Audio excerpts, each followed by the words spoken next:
Whenever you're ready, Kenny.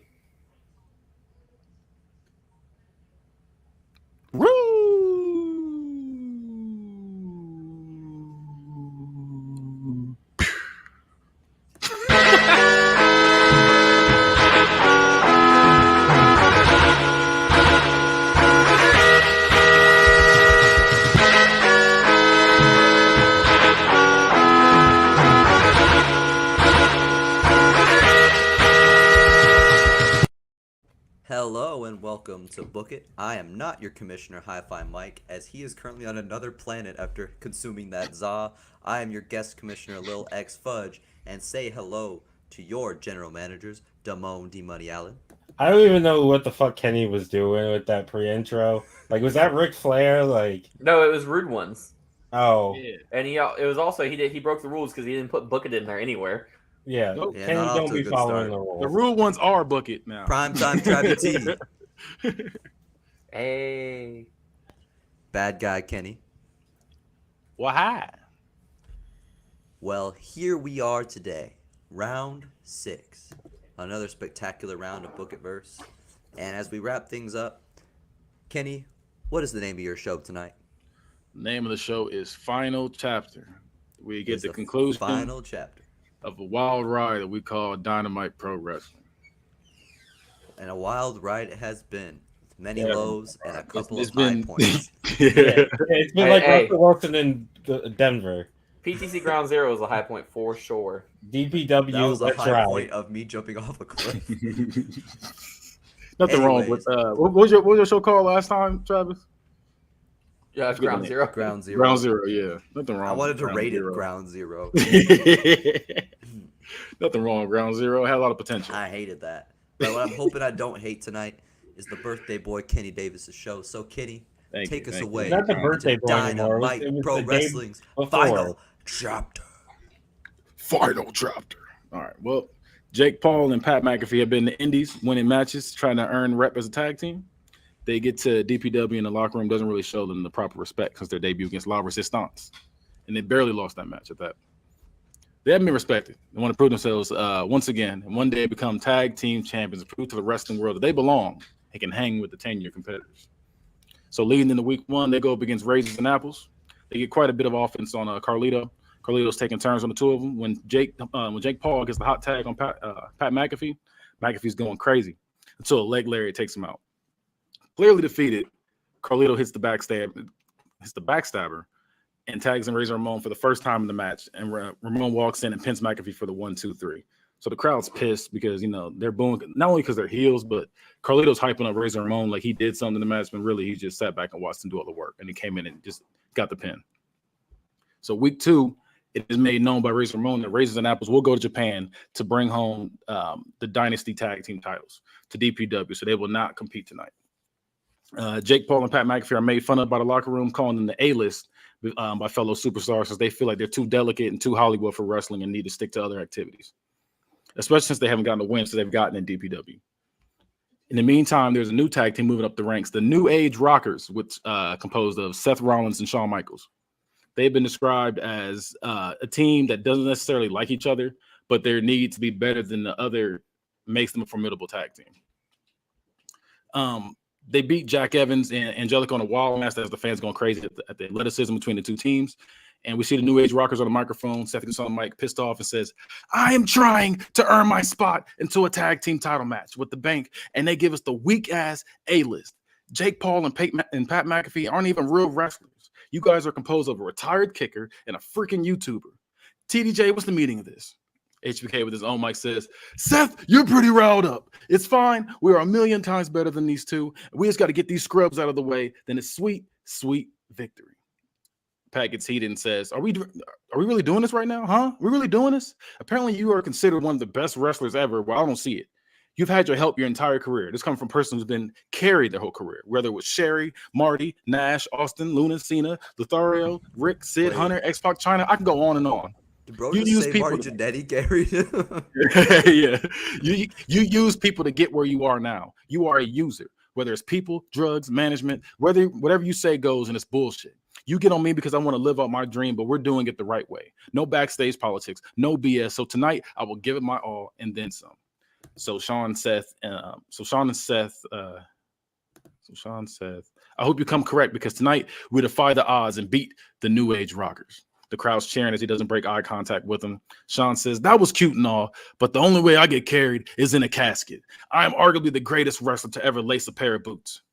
And Seth here, he's okay. So yeah, the A-list beating us in your wildest dreams. We'll see tonight as two S-tier wrestlers take out two fans playing dress up.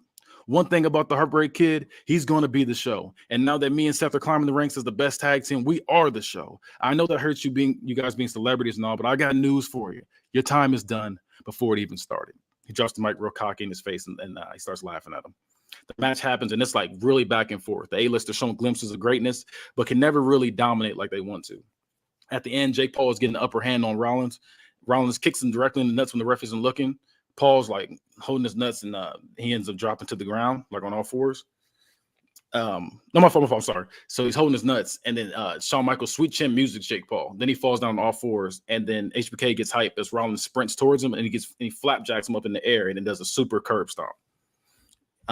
Rollins goes for the pin, 1, 2, and Pat is trying to get into the ring, and HBK is holding him like against the rope so he can't get in, and hit the final 3. HBK and Rollins leaving all hyped up because they got the win, but we get a final shot of the A-list in the ring as they're both in pain, but the crowd is giving them their respect clapping. So week 3, Seth Rollins and HBK come out, and HBK says, I told you once, and I told you 1,000 times. When I said I was going to be the show, never count out the Heartbreak Kid, especially against two prissy prima donnas. Seth starts cracking up laughing, doing that little, that little nasty laugh he does. Seth comes in and says, you saw what we did to them. They may be megastars on the silver screen, but we are megastars in between these ropes. Next up on the agenda is Carlito and Razor Ramon. Since they couldn't bring home the titles, I'm sorry, I read that wrong. Since they just brought home the titles from Japan, they're still running for #1 contender. We want that spot. You have 24 hours to respond. He dropped the mic as they leave the ring. Gave him a deadline. So what? They gave him a deadline. They did. He said, you got 24 hours to respond. So week 4, Carlito and Razor Ramon come out. So they waited a whole week. Yeah, they did. Carlito and Razor Ramon come out the moment Shawn Michaels and Seth Rollins attempt to talk. Some things were said, Chico. You talking like you deserve to be in the same ring as the great Razor Ramon and his partner Carlito? Well, one thing about us, we don't run from a challenge. So we said, we don't care about your 24 hours, but we thought about it after a week of this. So you got it. The two teams battle it out as the A-list are ringside, commentating. Carlito's getting beat up. Let's see. By the New Age Rockers. Carlito's going for the hot tag, but gets his leg pulled by HBK. While this is going on, Jake Paul pulls Seth from off the apron, and Seth gets in his face while he's like, what are you doing? And Jake Paul gets his revenge and kicks him in the nuts as the crowd's going crazy. He's holding his nuts and falling slowly as Jake Paul is flicking him off. The bell rings as New Age Rockers are the winners due to DQ. Razor gets pissed, starts beating up on Jake Paul. Pat stands on the announcer's table and jumps off of the Luthes press and starts punching him as the bell keeps ringing. Security comes out, pulling them away from each other. TDJ comes out and says, I love this. I love the potential of this matchup. So here it is. The New Age Rockers will have a rematch against Razors and Apples, and I'm adding a third team, the A-list. Sunday, we'll watch as these 3 teams will decimate each other for the Japanese belts, the Dynasty Tag Team Championships. The crowd starts cheering. So now we're at the actual show. Razors and Apples come out in their orange gear. Jake Paul's in his yellow attire. Pat McAfee's he got black jeans on, a black beater. And Seth Rollins and Shawn Michaels come out in pink and volt green striped tights. And they both have their own jackets to wear with the outfit. Pink and green? Yeah. Ew. Yeah. Yuck. Yeah. It's bright. They're real bright. Match starts off with absolute chaos with everyone swinging on each other as soon as the bell rings. Everybody's swinging each other, but Razor Ramon takes a step back and letting Carlito handle it. He's kind of lazy. Carlito's getting beat up, and everyone keeps trying to cover him for the pin. And Razor realizes he can't just let Carlito take all the abuse since there's so many teams involved. If they want to, excuse me, if they want a shot at the tag team titles, and is stopping the pins and showing offense now. Razor hits Jake Paul with a mean shoulder block that turns him inside out. He's like doing like a corkscrew in the air and everything. Carlito and Razor go for a double clothesline. Jake Paul falls backwards and does a kip up to evade it, then does a running drop kick to them both. At one point, Jake Paul is hit with a stiff backdrop by Razor Ramon. Jake Paul is on the top rope. Seth hits him with a running hurricanrana, and HBK catches him out of the air and power bombs him. He deadlifts him back up as the crowd's going crazy, and then he switches to a fireman's carry while Seth is quickly running up the turnbuckles and does a diving knee drop to his head in the air. The crowd's going crazy, stomping their feet as they both get up slowly. We see Jake Paul slowly getting back up in his arms in like a fighting position. HBK hits him with a running forearm smash and kips up. Jake Paul's getting back up again, like even slower, but he's still showing he has like still has like energy to him, and the crowd's going crazy because he has never say die attitude. Seth does the shining wizard to Jake Paul, and Jake Paul's still trying to get back up on his feet, but it's even slower now. And the crowd's still cheering as he gets back up, and he yells out, "I'm still standing."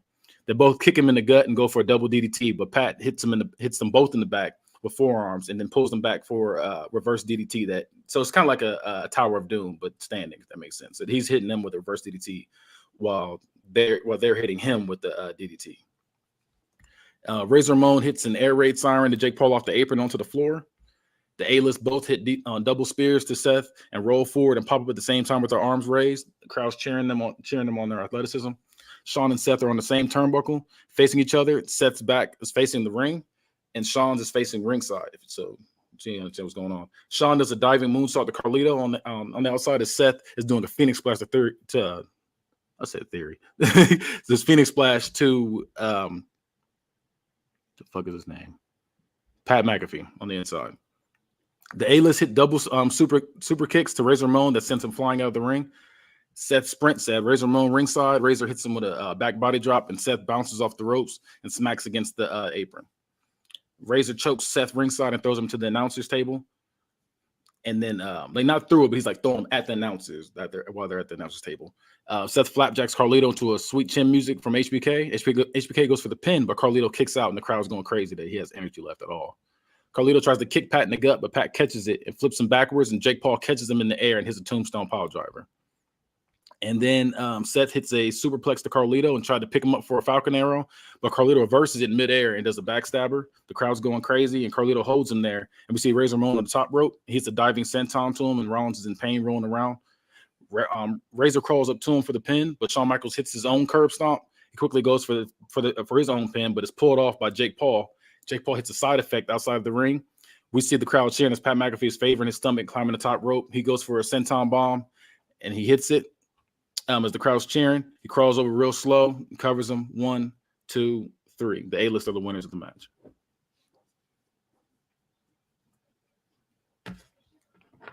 That's the end of that segment. I have a lot of things that I just have a lot of opinions going both ways. Like there's a lot of stuff I liked and there's a lot of stuff I don't like.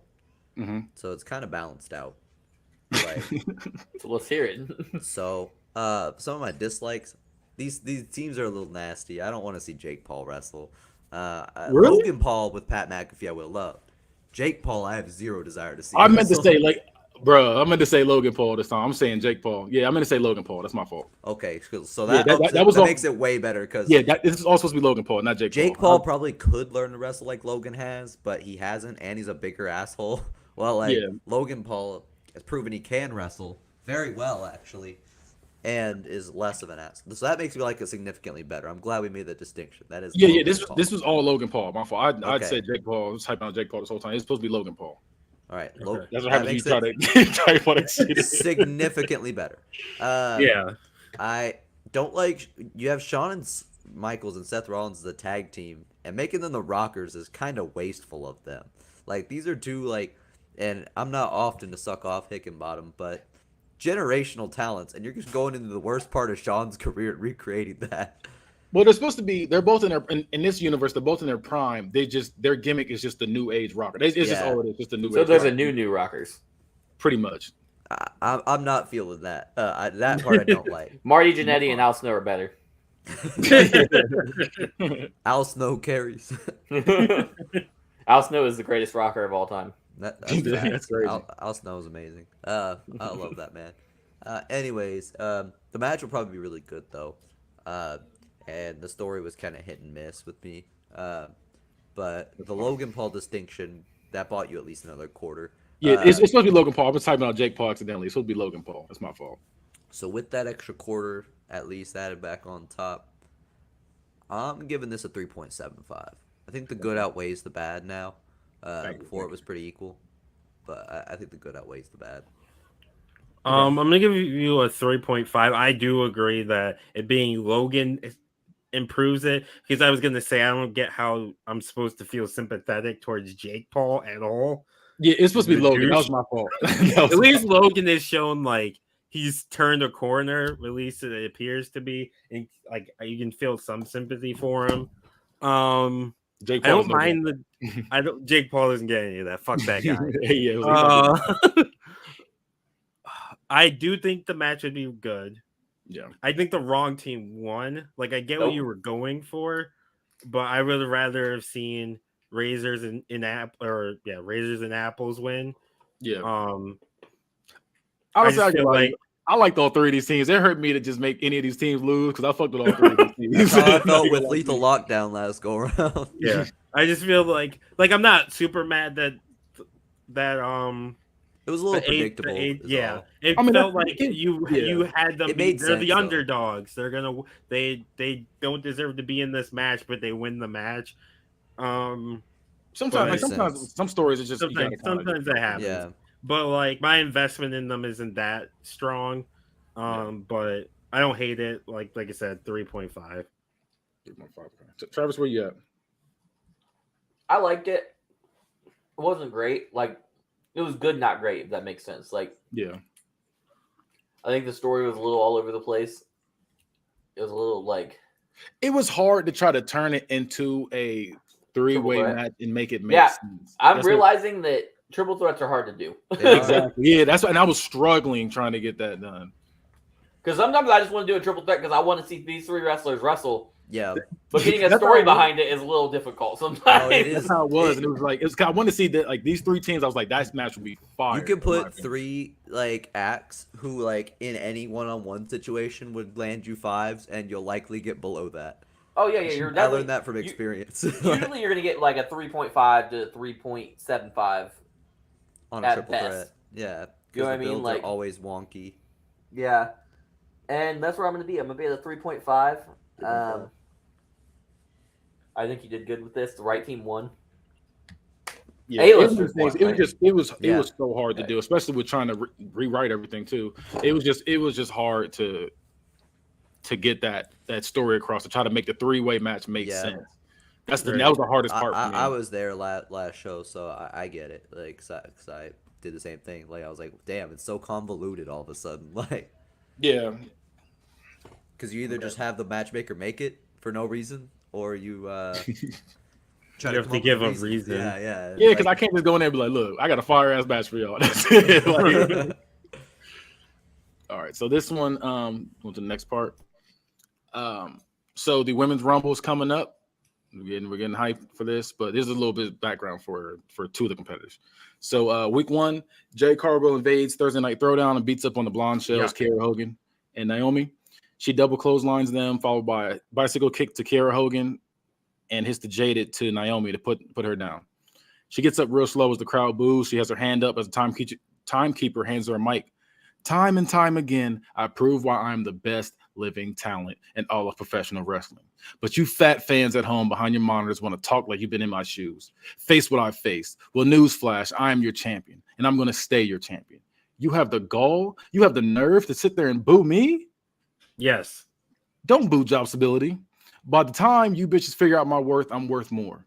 I am the CEO of the Jade Empire for a reason. A lot of y'all think a bitch is soft for showing her emotions. I won't be too soft when I defend my title once again at Final Chapter. See, people doubted me my whole life. You think because some people that don't have an ounce of my talent have negative criticism, I'm supposed to be worried? I am the GOAT of the women's division. I haven't taken an L since I got here and will continue to do so because I am the one. Not only have I dominated this division, I slayed every contender. I even defeated the top females from other promotions. Some people are saying I needed TDJ to get to this point. Well, I don't need him. I don't need the bank for help. It was all yours truly. At this point, I should be considered royalty. I want Eric Bischoff to come out here and queen me. I want a throne to sit on, a royal scepter to hold, and a crown laid upon my head. So Eric Bischoff has royal authority to make somebody queen? Hold up. I just want the jury to understand that there is only one queen of professional wrestling, and she is the thickest Ugh. woman in the world, Sarah Del Rey. Okay, This one's actually thick. not thick like Why Sarah are Del the Rey. two options so horrible? It's like British politics. And Or American American politics. politics. She says, I want to throw this on a royal scepter to hold and a crown lit upon my head. The crowd's booing her like crazy now. I'm in that crowd booing her. Yeah, she got the bow. She got you playing right into her hands right now. So as I hold this belt high above my head, once again, the Jade Empire will prevail. She laughs as the crowd's booing her like crazy. Week 2, she's back on her own show now, and we see refs come out with the items she requested. She comes out in all gold attire, a designer cape, and her hair is braided up like the royalty kind of braid. A referee's carrying the end of her cape. She walks up the steps, and another referee sits on the rope so she can get in. She puts her hand out, and the referee sets the microphone in her hand. Very unamused, she says, "My royal scepter." The referee gives this to her. "My royal throne." We see another referee wipe the seat down. As she sits down, she says, "My crown." When the referee pulls out the green pillow with a crown laying on it, he takes out the crown and has it above her head. We hear Beth Phoenix music hit. She comes out and immediately starts swinging on Jade. Jade flees the ring, holding her jaw, cussing her out. Week 3, and now we're in week 3. Jade comes out with her lawyer Sterling and says, during my royal ceremony, that thug Beth Phoenix had the nerve to jump your queen. Why would she ruin such a classy affair? Your queen didn't even say who she would face at Final Chapter. You think punching your way to a title shot like a barbarian, like low-class scum? I'm not impressed? Yes, your queen is not impressed. I request that she be arrested for assault. Make that happen, or I will get my attorney involved. We see Beth Phoenix come out and say, I don't care if you sue me. I'll beat your attorney's ass too. I come for that thing around your waist. Now fight me for that belt, or I'll keep whooping your ass and take it from you. We see Beth Phoenix walk up ready to fight her again. Jay gets punched and hit with a Luthez press, but then the police sprint out there. We see Beth hit Mark Sterling with a brain buster. The police get in the ring and pin Beth to the ground. The crowd's booing as she gets arrested by the Cedar Police Department as she is being walked off in cuffs. Jade runs and bicycle kicks her in the side of the head. The crowd's booing like crazy now that we see Beth Phoenix on the ground and cuffs knocked out and Jade being put in cuffs as well as she's cracking up laughing. Week 4, we see Jade with her lawyer Mark Sterling in a neck brace, with a neck brace on, and with a neck brace on. She gets on the microphone and says, "I was released from jail due to it being self-defense. Sorry, DPW fans. I was in fear for my life. Beth Phoenix assaulted me last week and had to be punished for her crimes." The crowd's booing her. She says, "I'm glad Beth Phoenix is off these streets. I can only imagine what other poor soul she could have hurt next. She's still in jail where she belongs. She can't touch me or anyone else in the back. It's for her own good." We hear Beth Phoenix music hit. Jay starts getting scared. Same with the lawyer. The music stops and nobody comes out. Jay starts cracking up laughing. "I'm sure you guys thought I was worried about that bitch. I told you. She's in jail, off the streets, where everyone else is safe." We see them leaving the ring, but we see a hooded figure run out and grab Sterling from behind. The hood is dropped to reveal Beth. The crowd's going crazy as Sterling's grabbed, and he's screaming like a girl. Jade is too far up. Oh, I just lost my place. Jay's too far up, and she's worried about Sterling, but it's too late when Beth slams him, and the crowd's going crazy. TDJ comes out and says, "Beth, I know you've been begging to be in the Royal Rumble. We're going to make your dream come true. Jade, you don't have a match schedule, and you need an opponent. We're going to do something special. Since you can do it all by yourself and can't beat anyone, how about this? I am now making the Royal Rumble match for your belt. You are now a competitor in the match." Jade's pissed off, is kicking things and everything. He walks up to her and says, "I can be your God and I can be your devil. You made your choice. Now you have to pay for it." Then he fake smiles for the crowd, like waving and everything, showing it real fake. So now we're at the actual event. The first entrant is Ty Conti. Second entrant is Alexa Bliss, and she's back to normal now, and the crowd's cheering because now she's back in her normal Alexa state. The third entrant is Tamina Snuka. The fourth entrant is Caden Carter. So I'm just reading it off so that you just know, like, they're just punching each other, doing random moves and shit like that. I'm just giving y'all the spots and who's coming in. Number 5 is Christy Hemme. Number 6 is Jade Cargill. She comes out to booze as she walks out with her lawyer, Mark Sterling. Number 7 is Alicia Fox. Number 8 is Penelope Ford. Number 9, Serena Deeb. She comes in with a chair, and she's immediately hitting everyone in the ring with the chair as the crowd was cheering as she, like, with each hit. Number 10 is Santana Garrett. Number 11 is Nia Jax. Now, Nia Jax and Tamina eliminate Santana Garrett, Penelope Ford, and Christy Hemme. Like, they're working together to eliminate these people. Piper Nevin comes in next at number 12, and she flips Tamina over the top rope to get her out of there. Number 13, we hear, I am a real American. And Brooke Hogan comes out in red.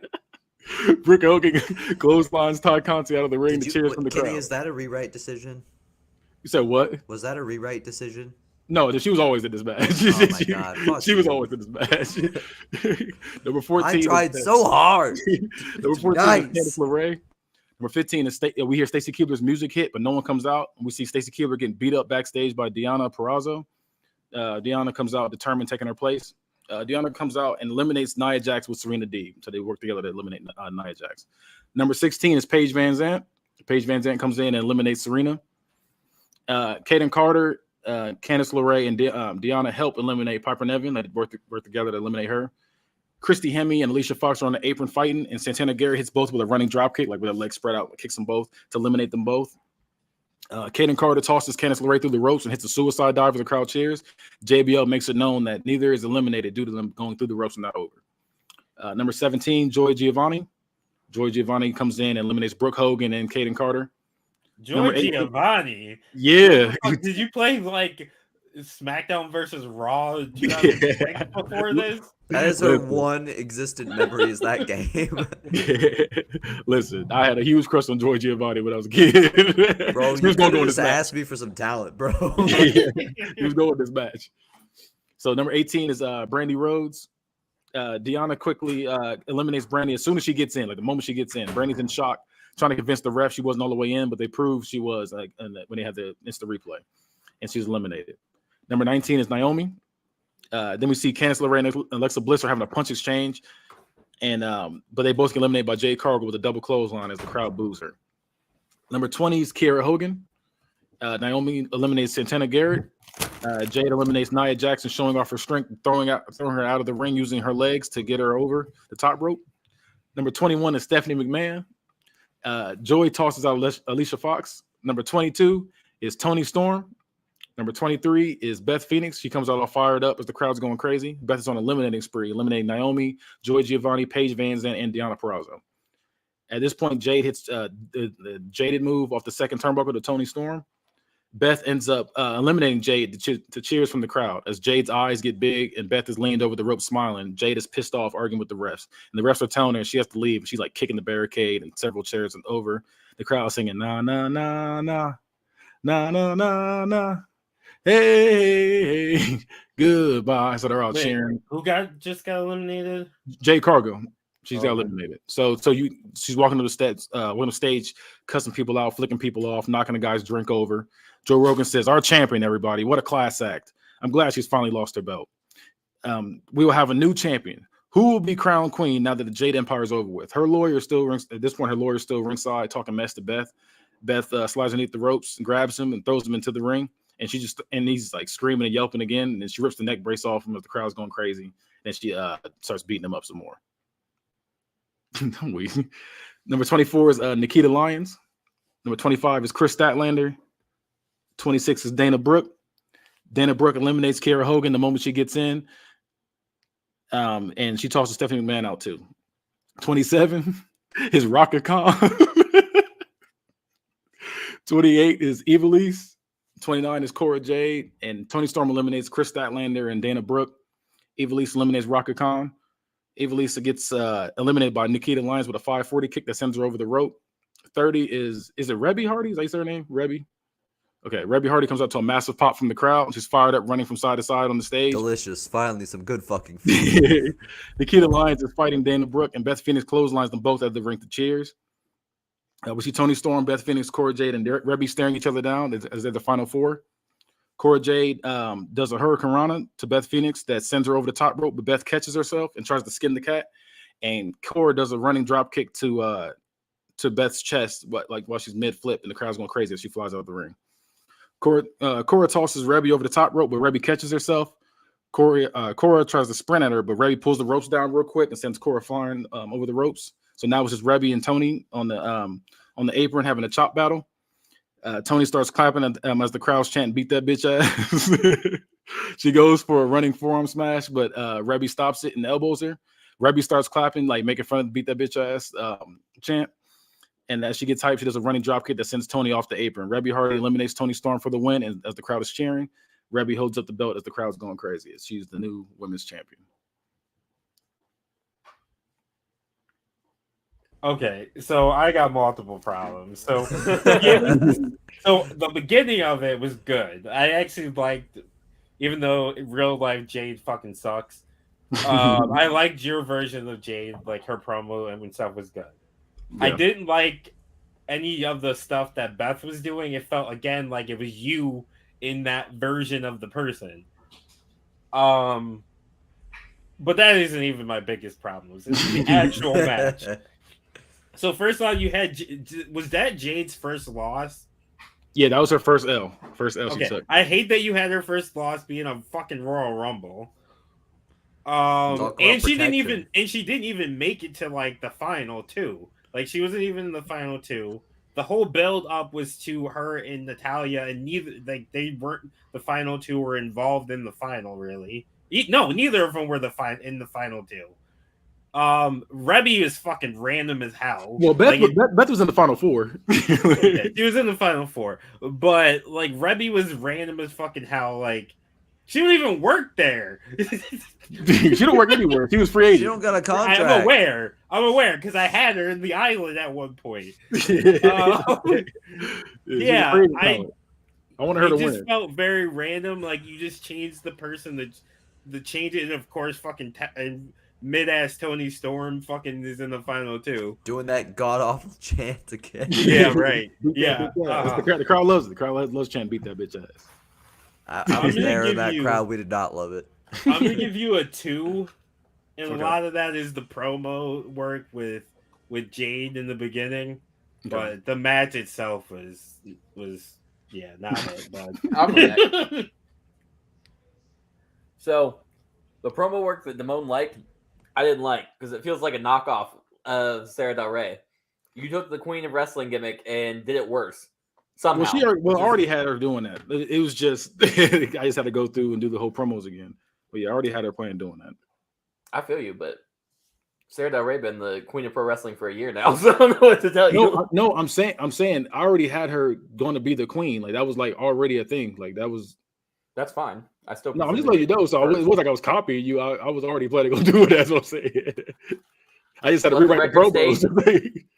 Let the record state that he copied me. The match felt like nothing happened. Like it felt, and I'm assuming that's good. I'm gonna give you like some leeway here because it's a rewrite, and I'm hoping that the original had more spots in it because it's just like it felt like you were just saying like. So-and-so came out at 14. So-and-so came out at 15. So-and-so eliminated so-and-so. Like, Kenny, I gotta say this. Remember how, like, mid my Rumble was considered, but, like, yet still how much I put into it in comparison? I know you had a rewrite, so that's not gonna make this, like, a statistical thing. I'm just saying I had to take out a lot. I took out, because there was a lot of spots in the original. I took out, like I said, I took out hella spots that I had planned. Yeah. Because I wanted to make sure the show wasn't forever long. And then, like I said, on top of that, I had to rewrite the shit too. So I don't even remember half the spots anyway. So the rewrite's going to be the only reason I don't get you for that. But had you done that in the original, like I accounted for every elimination and entrant and did it in 30 spots. So, I mean, granted, you're doing 2, so that makes a little bit of sense. But, like, but also rewrite's going to save you on that one. Yeah, I'm going to give you a 1.25. I didn't really like this. Almost all of those coins are like what's the word I'm looking for? It's because sympathy? You had to rewrite. Yeah, it was sympathy that you had to rewrite. I'm about to say I have to rewrite. You know what? No, give it a 1.35. So that way you get your for Rhythm and Bruise. Oh yeah. Thank you. Yeah, no problem. I'm gonna be in between these two. Because I had a lot of complaints myself. A lot of them very similar to Damone's. I do agree with Travis on not being into the Jade promo either. But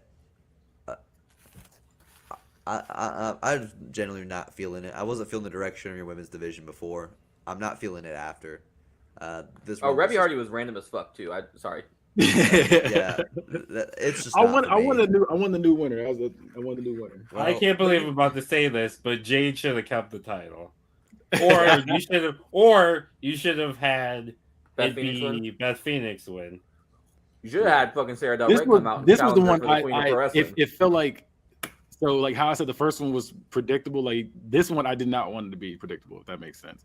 But like I said, I took the L for that. Yeah. You should have switched the positions and had the first one not be predictable, and then had this be predictable, or just have it be closer to the ballpark. This was like a CBW swerve, like where yeah, this was John Morrison getting a title shot for I'm gonna note that was also Kitty's idea. John Morrison deserves it. We're not putting that slander on my name anymore. He deserves it. John Morrison deserves to be world champion. I'm gonna give this a 1.85. 1.85. We'll take it. Okay. All right, I had to put that in. Okay. So if you don't remember that group, Bad Bitch Party. Oh my god. Bad Bitch Party has been defending their title week in and week the out. haters back. Week in and week out for several months. Cheating every chance they get, whether it's Sunny Kiss holding down people's legs while they pin, Taya using I want to hear you say her name, Taya Valkyrie. Yeah, Taya using pepper spray, Melina with eye pokes. Any way they can get a win, they'll do it. Chicas Locas have a title match the week before, Hardcore Heaven, but lose when Sunny Kiss trips up Zelina Vega while running, and Melina used this to hit a code breaker for the win. So week one after Hardcore Heaven, Chicas Locas comes out to cheers. Shelly Martinez and Zelina Vega are walking around the ring as Lena calls for a mic. You know what happens when you get LA and NY together? You get Chicas Locas. Now I'm sick of Bad Bitch Party walking around like they're the best tag team. When all they do is underhanded tactics to win the belt. We keep getting screwed out of your title shots. Our title shots. Taya says, "Ooh, I'm scared. A bunch of gang members gonna rough me up, huh? Two little girls playing thug doesn't put any fear in me, sweetheart. I have TDJ's protection." Selena says, "Bitch, I was hoping you would say that. I don't care about none of that. The kill clock has been activated. Just know when you least expect it, we are taking you bitches out." And then Shelly says, "You have been greenlit." And they both point the camera like they have guns, like doing this. So week two, Serena Deeb goes week two, Serena Deeb goes up against Melina, and Melina's getting her ass whooped. But when Serena gets hyped and about to hit her finisher, she runs to the ropes but gets hit in the back by Taya.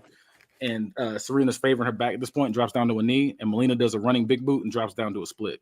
She quickly hooks the leg for the win as the crowd is booing her like crazy. We see Taya kiss the brass knuckles as the crowd's booing even more. As they are walking up the ramp, the song Lowrider plays, and Bad Bitch Party gets scared when the music cuts off. Bad Bitch Party gets confident, realizing no one's coming out. Then we see the Titantron change the backstage, and Sunny Kiss is laid out. We see Chicas Locas with bandanas over most of their faces, covering their nose and mouth. They take a selfie with him on the ground. BBP are getting pissed seeing this, and they can't do anything. We see Conan coming from behind with his arms around both of them. He laughs and says, "Unreal at tiempo." In other words, Bad Bitch Party, the kill clock is near, sir. He throws up his gang sign as the camera feed cuts out. It cuts back on him when we see him spray painting his back and then it cuts back out again. Week three, Kevin Owens, fresh off being Sandman for the BMF belt. Melina and Taya seduce Kevin Owens into becoming their manager, since they're obviously scared of Chicas Locas, and they tell him like how big and how strong he is on stuff like that, and how he can strong enough to protect them from Conan. Kevin Owens gets drawn in. He's convinced that he's doing the right thing, coming to their aid. Later that night, we see BBP walking out for their match, and we hear, "It's time, bitch!" And Chicas Locas come out with black aluminum bats. She's like, "You have been asking for this for a long time," but Kevin Owens comes out and protects them, yelling, "Get back, get back. Go on now, go on now, scram." Look at scram. Nah, he don't say it like that. He just telling him to get back. So Kevin Owens thinks he's doing the right thing, but get off my lawn. Yeah, go on now, get. So Kevin Owens thinks he's doing the right thing with BBP behind him. They're sticking their tongues out, poking their ass out, like doing the dumb shit behind them, pissing them off even more. Kevin tells them to go on somewhere and not to harm these girls, pretty much. Conan comes out, gets in his face, like he's chewing his gum in his face, and he goes, "There you go. There you go. El momento." I almost fucked that whole thing up. He walked, so basically he said the time will come in Spanish. He walks away, and Chicas Locas follow him. Bad Bitch Party tell him how they love seeing him protect them, and it was sexy how he sprung into action. Kevin starts feeling himself a little bit more at this point. And week 4, Chicas Locas come out and call out BBP to a match. She says, "It ain't Halloween, but these bitches are scary. Why is it we have to go through all these hoops and hurdles with you two? ¿Por qué tienes miedo? It's just little old Zelina, huh? We got you tight, huh? Just know we're gonna whoop that ass. A final chapter, you can't run. We already know you got spaghetti for spines. Come on, Come on and sack up, because there's nowhere for you to run once we get a hold of you, Pedro. So we're gonna get a little something for you. Not only do we want a shot at your titles, we get to choose the match. TDJ did one thing right, so it's us, Chicas Locas, the baddest bitches with the most from this. The baddest bitches with the most from each side of the coast against the so-called champs in something we excel in, a good old-fashioned street fight. Let's see how much heart you have when the ping from a baseball bat echoes against your cabeza. Night, night, and the crowd's like cheering as they leave with their baseball bats. So now we're at the event. A mariachi band plays the Lowrider theme song, and Chicas Locas come out in big hoop earrings, tan pants, black beaters, black chucks, and plaid tops. Selena has black glasses on, and Shelly has black beanie on. Conan has a shirt doing like his, like the only top button, and then he's holding the 2 aluminum bats for him. They come out real confident. Zelina has the Puerto Rican flag wrapped around her shoulders as they walk out. When they get in the ring, Zelina leans up against the ropes, talking mess. She's throwing up the C in the camera, while Shelly hops in the ring on one foot with one leg, holding up an L. Excuse me. Entrance ends when Zelina walks to the camera, pointing a finger gun at the camera. It's like bang. And then we hear "What's New" by Meg Thee Stallion play as BBP come out with their belts, and they're dressed up in black tank tops, black capri leggings, pink Jordan high tops, and black Letterman jackets with the BBP and pink lettering. And Kevin Owens is out there holding the mirror for him, since Sonny Kiss is in there. So the match starts off with Chicas Locas doing a Luth Express with punches as the crowd cheers. They slide out of the ring, and Conan tosses them their baseball bats, and they catch them as the crowd cheers. Shelly hits the turnbuckle post with it, and the crowd's cheering. They go to swing on them, but Shelly hits a drop kick as Zelina hits a drop toe hold, making them drop the bats. At one point, Shelly hits a running drop kick to Melina's face. At one point, Zelina goes for a tequila sunrise, but Taya gets out of it. Shelly shoves Taya off the top rope, and she smacks against the barricade. At one point, Taya hits a tiger bomb on Zelina. Chicas Locas hit a stereo slingshot crossbody. Melina goes for a monkey flip, but Shelly holds her in the air. Zelina does a springboard sunset flip as the crowd's going crazy off this move. While Shelly is bent over, at one point, Melina does a running big boot and drops down to the split. She goes for the pin, but she kicks out at 2. Melina hits a backbreaker to Shelly. She holds her there. Then Taya does a rolling thunder elbow drop. At one point, Shelly gets Melina on top of the barricade and hits a suplex off of it onto the hard ground. And Shelly and Zelina try to go for a double Russian leg sweep, but Taya hits both of them and hits Zelina with the chop, and Shelly with an elbow, then hits them both with a stroke at the same time. Taya hits a dragon suplex on Shelly, and then Chicas Locas hit a double Spanish fly to Melina. They both pin for the 1, 2, 3. Can you run the finish again? Yeah. So Chicas Locas hit a double Spanish fly to Melina, and then pin her to get the win. Okay. Right team won, and I like the ending spot. So I'm going to start with those good things. I'm not huge on these teams. One is significantly better than the other. Which one? Chicas Locas is okay. Okay. Other one I'm not into. Okay. It'd be funny, you know what I mean? But I don't think that they should be like serious TV time threats. I think that should be more of like a comedy act. Which one? Bad Bitch Party. I think that at best should be a comedy act, not like a serious threat. Okay. They're not. The thing is, they're not supposed to be good wrestlers here. They're just supposed to be cheating, like the cheating their way. Well, I know that, but I just don't feel like they should be a force. Does that make sense? Yeah.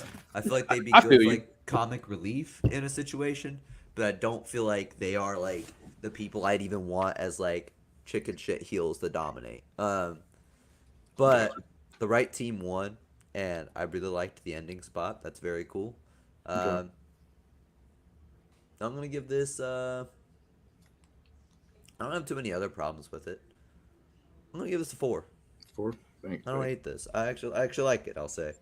Yeah, I agree with the score. I'm gonna give you a 4-2, and I do agree the right team won. Okay. The only thing that like kind of threw me off is Kevin Owens being part of it. Like I get what you were going for, but I feel like you could have put someone else in that spot that would have been like maybe better, because I don't see Bad Bitch Party like going to Kevin Owens of all people to like help them.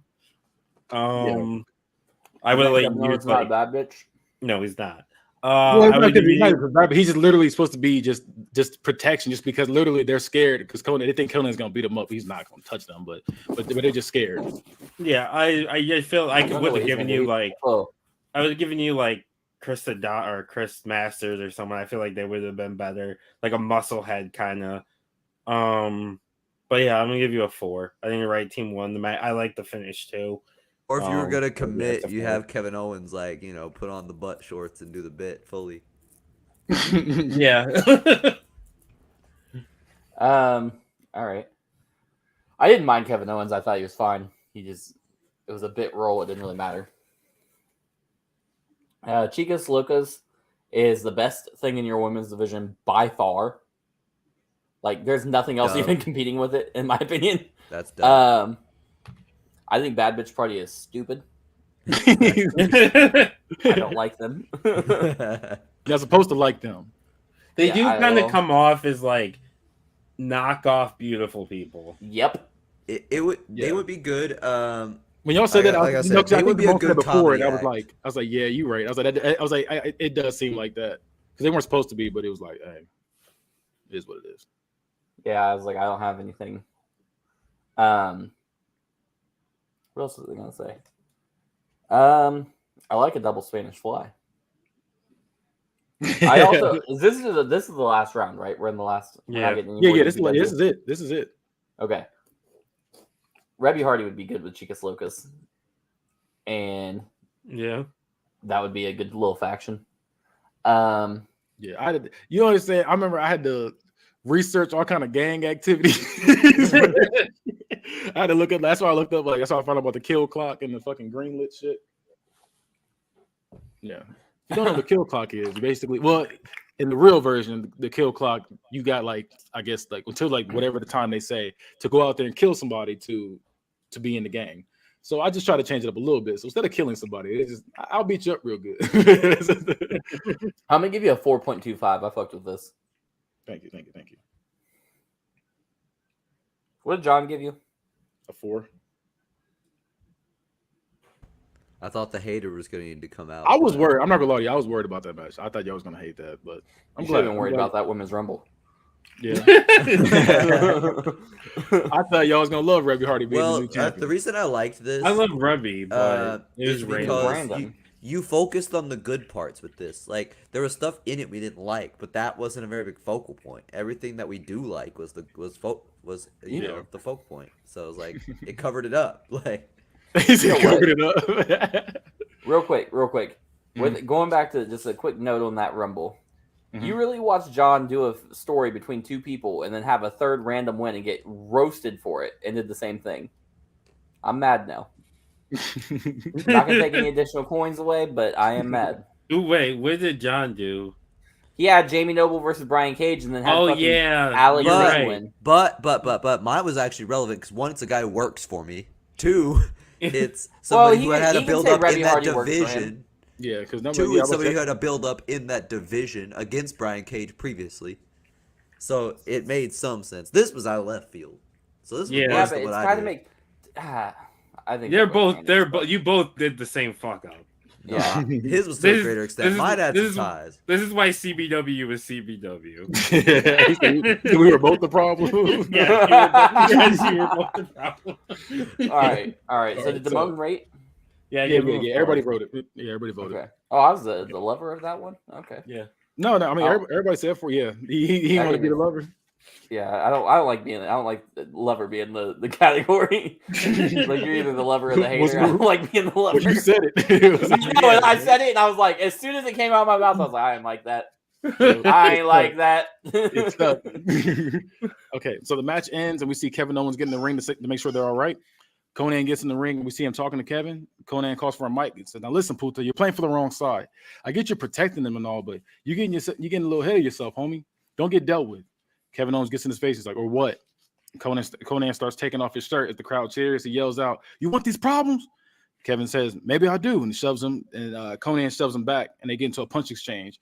TDJ comes out in the black and red tie and says, "Contrary to popular belief, as the ruler of this world, I'm not going to just sit back and let you guys run the show. You guys aren't going to just act like I'm not here. All these decisions will go through me. You think you can fight each other on my dime and I won't be a part of this? So how about this? You two want to fight so bad, y'all can do it right now. Street fight. But the loser has to retire. That'll teach you who run things around here. They look at each other in a way like what they got themselves into. And the bell rings and the crowd starts cheering as they start knuckling up. So they both going and they just both start swinging each other like real stiff, just really hitting each other, something vicious.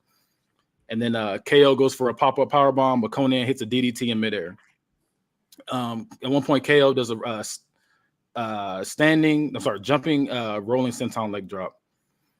Conan hits a stiff DDT onto a chair, and the crowd groans.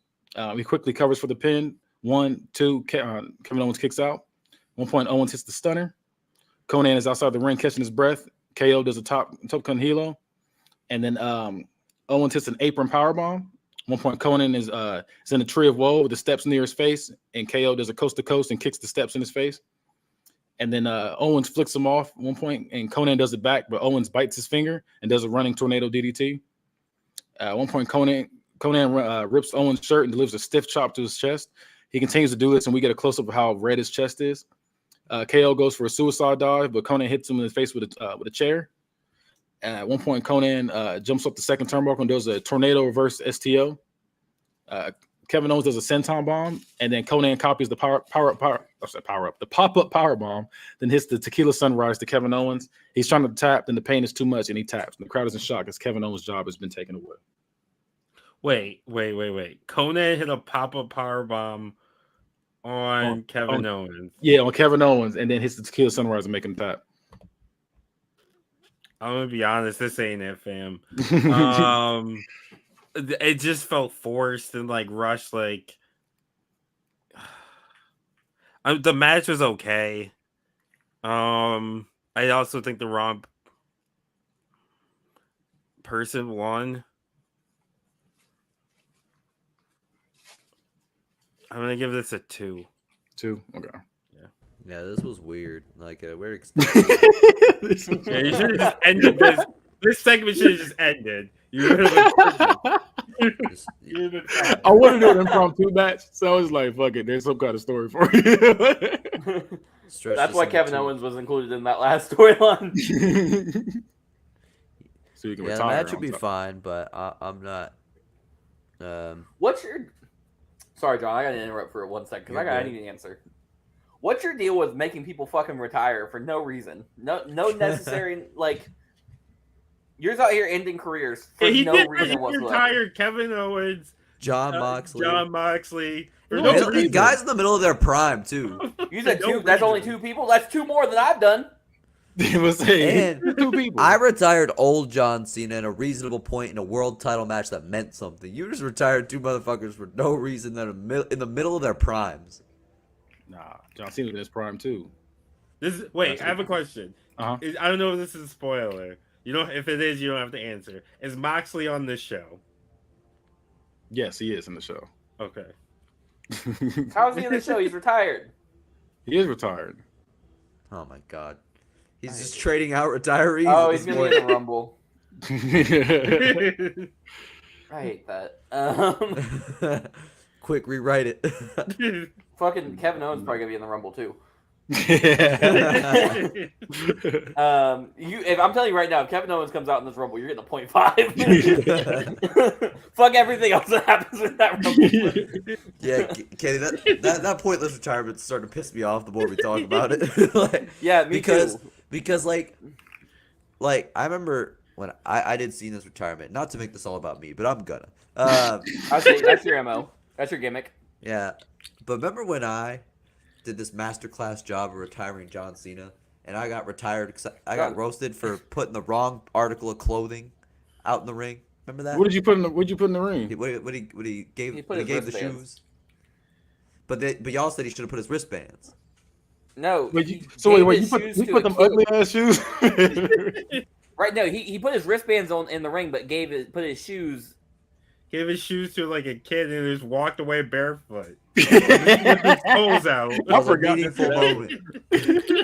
Yeah, I got a 3.5 on the ending segment for that. Don't you dare say that this is redeemable.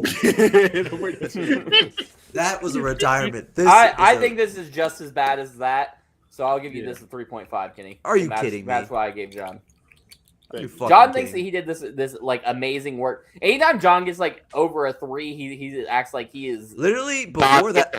Shut That's the what I'm fuck saying. up. You said a master class. Before he before got that a four? moment, I got 5s.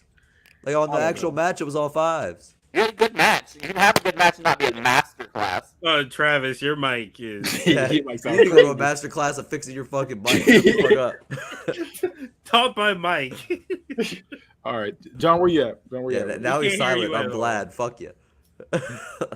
I'm giving you a 2 for this, Kenny. That's fine. Now Travis done pissed me off. Damn, so I got to suffer? That's some Well, shit. you already pissed me off too, but Travis didn't Can help. we- That's crazy. Okay. Talk again.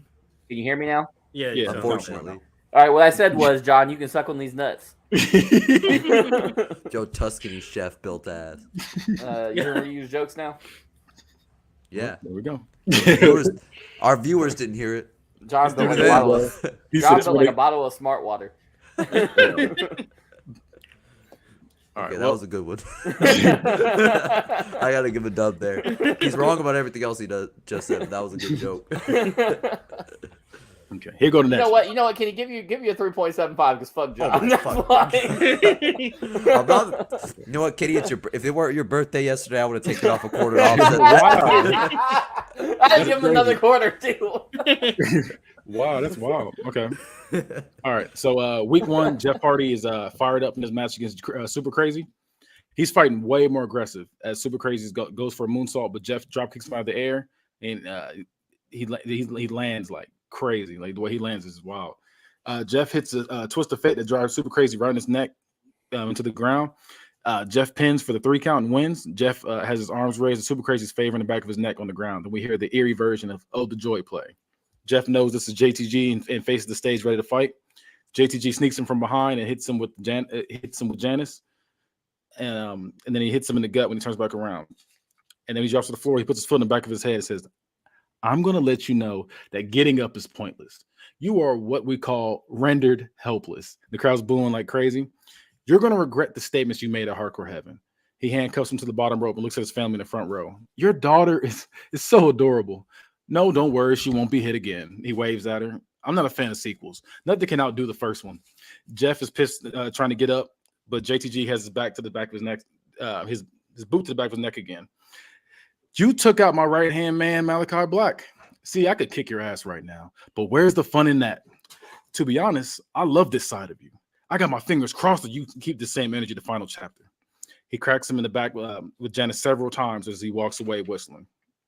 Week 2, Eric Bischoff says, "JTG, you son of a bitch. Your 2-month waiting period is over with. I'm sick of this. I'm not waiting for the final chapter pay-per-view. You're going to face Jeff Hardy right now for the Cruiserweight Championship." The crowd is cheering like crazy as this is the main event of the night. Jeff Hardy's backstage getting ready. We see JTG getting ready in the separate locker room. They both come out. The match starts in the crowd's height. They have a stare down while on the respective sides of the ring. When they get up close, the bell rings and JTG kicks him in the nuts immediately. And the crowd boos as it is announced that JTG lost the match by disqualification but retains the belt. He rolls out of the ring as he walks out with the belt, trash being thrown at him as he walks out with the title over his shoulder. Eric comes out pissed off and throws his blazer on the ground. JTG gets in his face and says, "You huffing and puffing like you're going to do something. Like you're going to hurt me, Eric? Are you going to hurt me?" The thought of that is the kind of thing that gives me a stiffy, and I can't afford to waste them. So I'm gonna need you to calm down. Gives you a stiffy. Can't What? afford to waste them. He gets a boner from Eric Bischoff threatening him. What? I can't afford to waste them. So I'm gonna need you to calm down. He's on a stiffy limit. He got 6 left. This is not a level playing field here, Eric.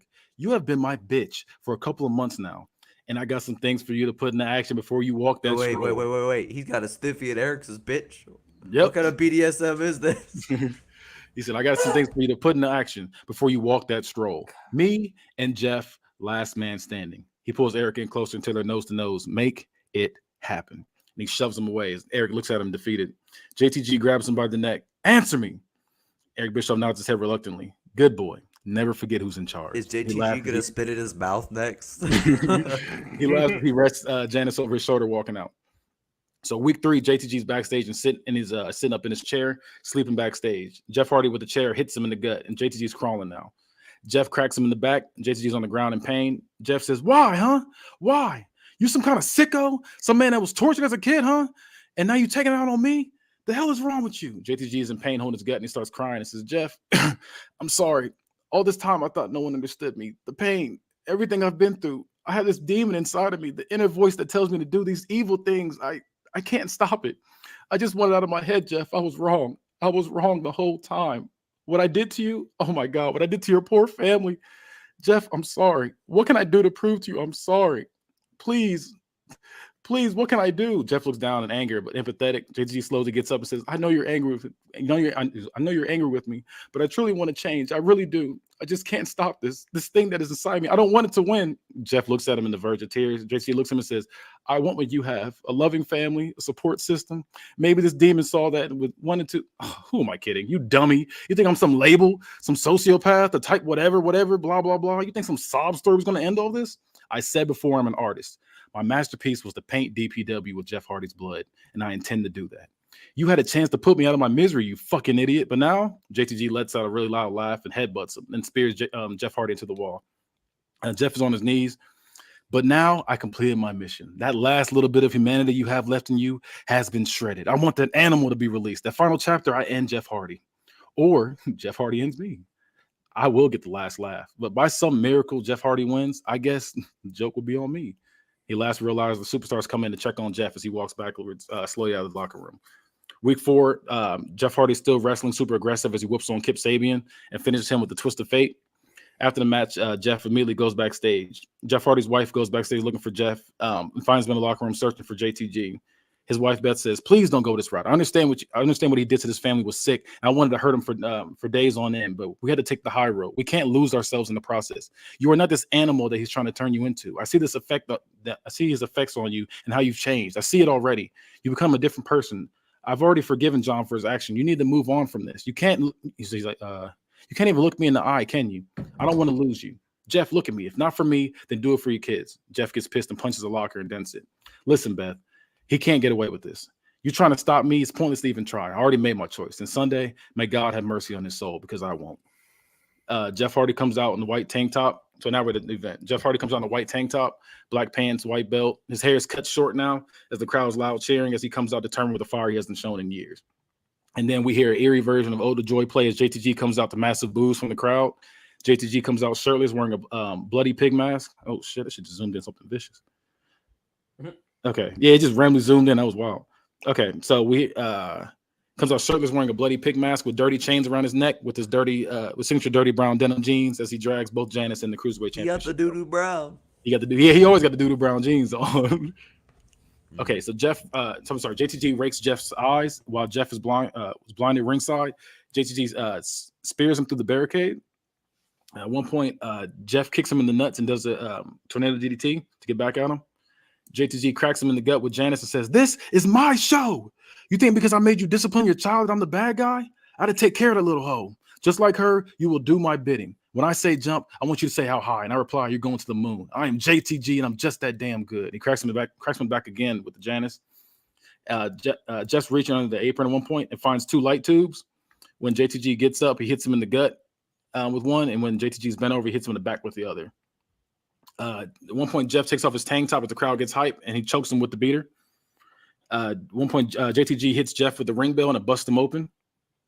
JTG finds a 2x4 and wraps it in barbed wire from under the ring. Gets behind Jeff and uses it on Jeff's forehead. He's like pulling and like scraping up against his forehead, like going crazy with it. At one point, Jeff stiff punches JTG at one point, and that drops him down to a knee. And Jeff sets up a chair and does a double jump leg lariat off it. At one point, Jeff hits the whisper in the wind. He slowly gets up and throws JTG out of the ring. He drags him up the ramp as the crowd's cheering. Jeff grabs Janice and hits it against the steps. And the crowd is cheering from the hit as he runs over to him and hits him several times in the back as his kids cheer him on. JTG is rolling around in pain. We see him lay on his stomach, nursing his wounds, but the camera zooms in on his back. We see a bag at the top of the stage. JTG is crawling away really slowly as Jeff reaches in the bag. He pulls out a long chain as he says, "No more friends, no more family. You wanted this. All I have is you." And he hits him in the back with the chain several times.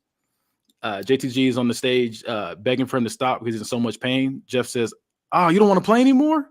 It was fun when my wife was being attacked, huh? When you had my daughter assaulted, huh? Beating me week after week. The fun's only just begun. JTG is trying to crawl away, but Jeff starts choking him with the chain and then lets go and grabs him by the dreads. And he says, "You asked for this." And then Jeff Hardy powerbombs him off the stage. This image got to be racist. You said, damn it. Jeff Hardy powerbombs him off the stage and onto the tables on the side. The crowd's chanting "Holy shit" as they're both heavily breathing. And we see multiple replays of this moment.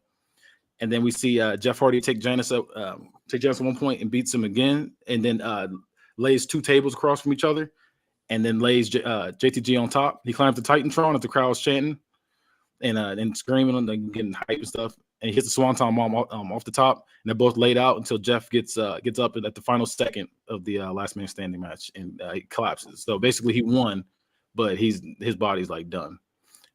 So Jeff Hardy is now the Cruiserweight champion, but he's too hurt to celebrate. He leaves on a stretcher from all the damage he took in the match as the crowd's cheering for him. We see a final shot of the title belt being laid across his body in a stretcher as he's wheeled to the ambulance.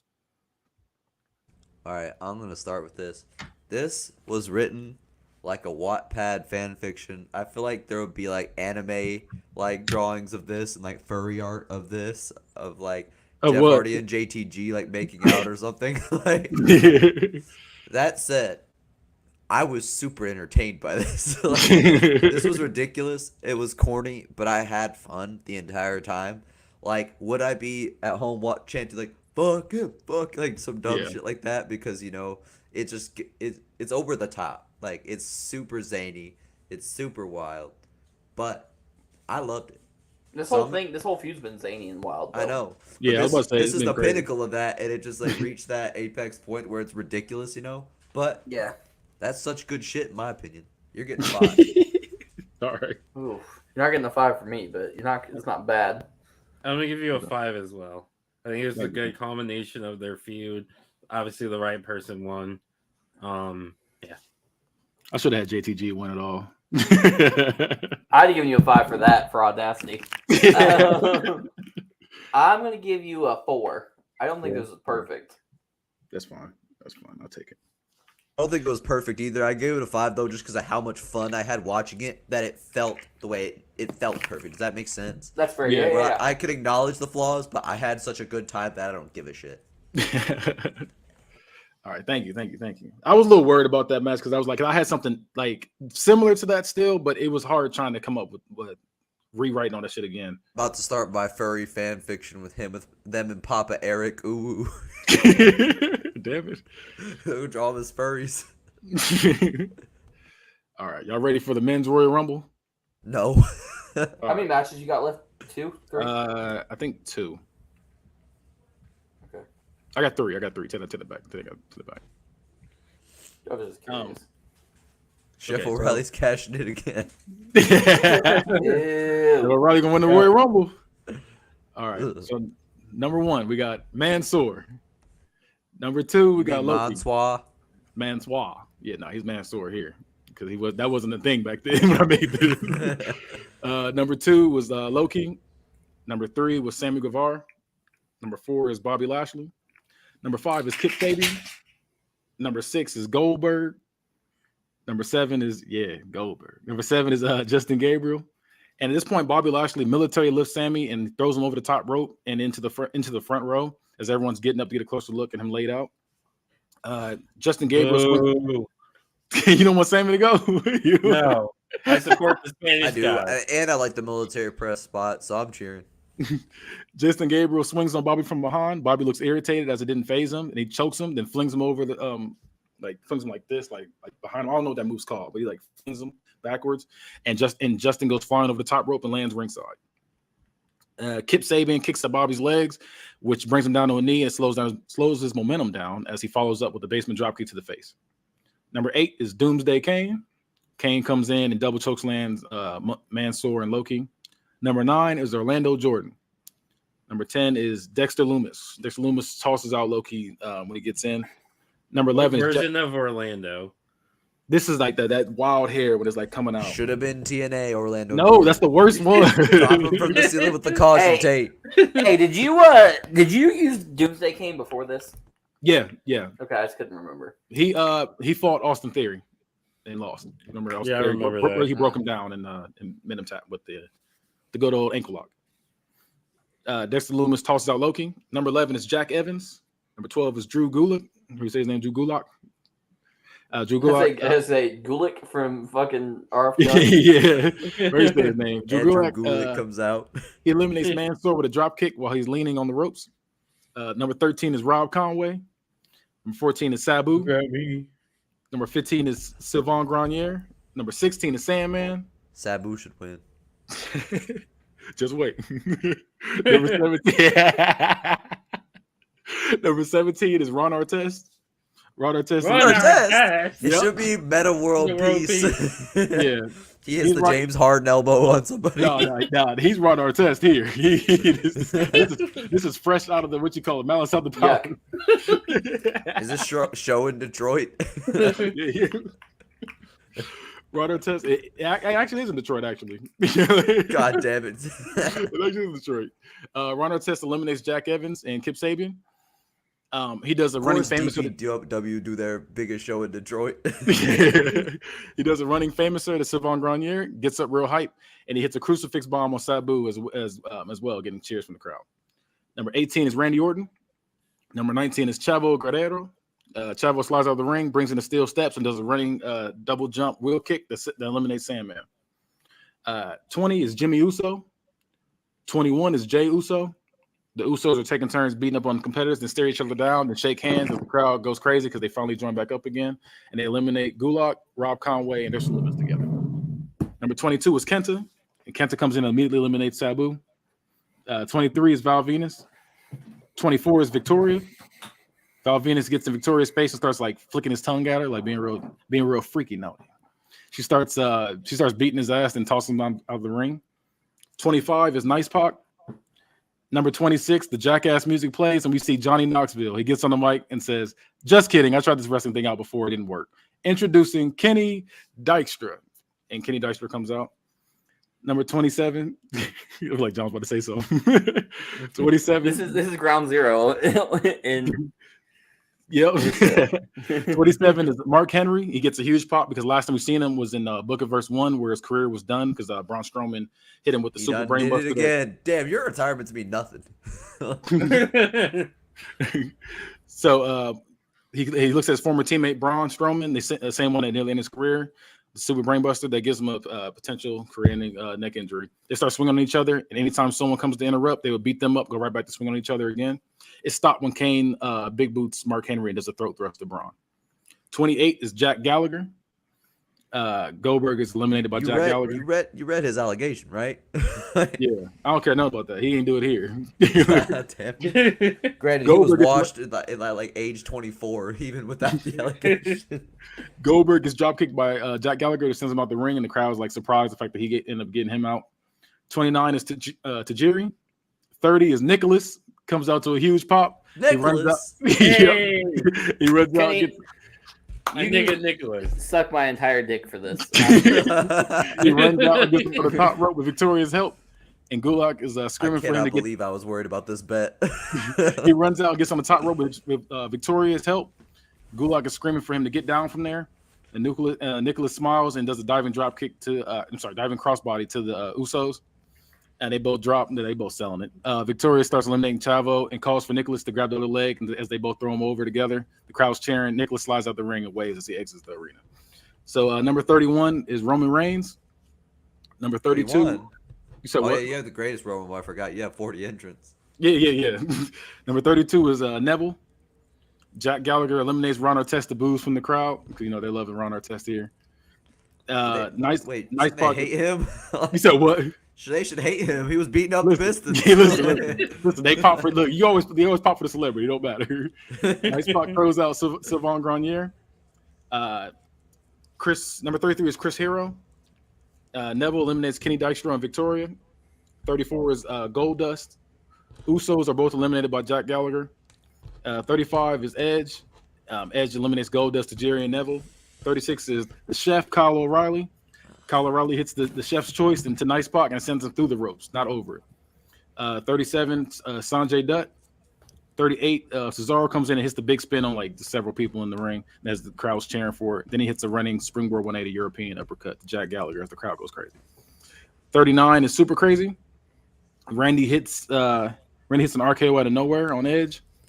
Kyle O'Reilly goes to spear Sanjay Dutt. Sanjay leapfrogs and he hits Tajiri. The crowd goes crazy off this moment. 40 is John Moxley. He comes out to the roar of the crowd, seeing as he's been gone for some time now. 41 is Kevin Nash. Kevin Nash clotheslines Kane out the ring. You said what? How many entries are you doing? 41. I got 50. You going up to 50? Yeah, I went to 50. 41 I is thought the greatest Royal Rumble was 50. Yeah, that's what I thought too. That's why I did 50. Yeah. Because it's the largest Royal Rumble of all time. They already did a 40 Royal Rumble before. That's right. Yeah, 41. Because at the time I didn't have the Royal Rumble. I had to do this with you.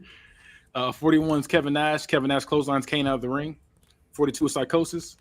43 we hear. So you think you're untouchable? John Cena comes out to a big pop as he's back in a football jersey and fitted cap backwards. Damn, not even my retirement's being able to do your show. Wait. Let's rewind a little bit. Did you say Kevin Owens came out? No, Kevin Nash. Okay. No, Kevin Owens is not in this match. I was about to say he was about to get a hot ass steaming 0.5. He already used up his 10-cent stipend. I'm weak. Eserios comes in next at 44. Eserios eliminates his best friend Psychosis, and Psychosis is in shock. 45 is Andrade. Ed Spears, Kevin Nash, and then Rated RKO team up to eliminate Mark Henry. 46 is Elix Skipper. Elix Skipper does the old school rope walk and head scissors Randy Orton out of the ring to eliminate him. Roman eliminates Chris Hero. Kevin Nash throws out Super Crazy.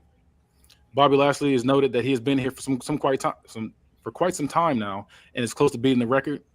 47, a microphone cord drops from the ceiling, and we see a hand grab it and lips enter the shot, and we hear, "Now that I have everybody's attention, I would just like to remind you that I am back in DPW and I'm weighing in at 246 pounds, hailing from Green Bay, Wisconsin, Mr. Kennedy. So he comes in. 48, Scotty 2 Hotty. 49 is Kenny Omega and comes in and eliminates Andrade and Edge. And 50 is Tiny Zeus Lister as Debo. He comes out on this bike as the crowd is cheering. He starts messing with the crowd. He's trying to take the guy in the front row's chain. He gets in the ring and quickly eliminates Elix Skipper and Scotty 2 Hotty. John Cena eliminates Kevin Nash, Cesaro, and Sanjay Dutt. Colorado does the eat taunt and goes for the chef's choice to Debo in the corner, but Debo gets out of the way and his knee hits the exposed turnbuckle. Then Roman takes advantage and Superman punches him out the ring to get revenge for him beating him some months back. Orlando Jordan is eliminated by Roman Reigns. Braun gets eliminated by everyone in the ring. Like literally everyone in the ring, they work together to eliminate them. And then Debo gets eliminated by everybody in the ring too. John Cena tosses out Kenta and Jack Gallagher to cheers from the crowd. Kenny Omega, Moxley, and Bobby Lashley jump Roman since they all had beef with him in the past and end up tossing them out together. We see a four-way stare down between Mox, Omega, Lashley, and Cena. Moxley and Bobby Lashley are going at it, swinging each other, and the crowd's like cheering from the punches, chops, and kick exchange that we see from those two. The same is going for John Cena and Kenny Omega on the other side.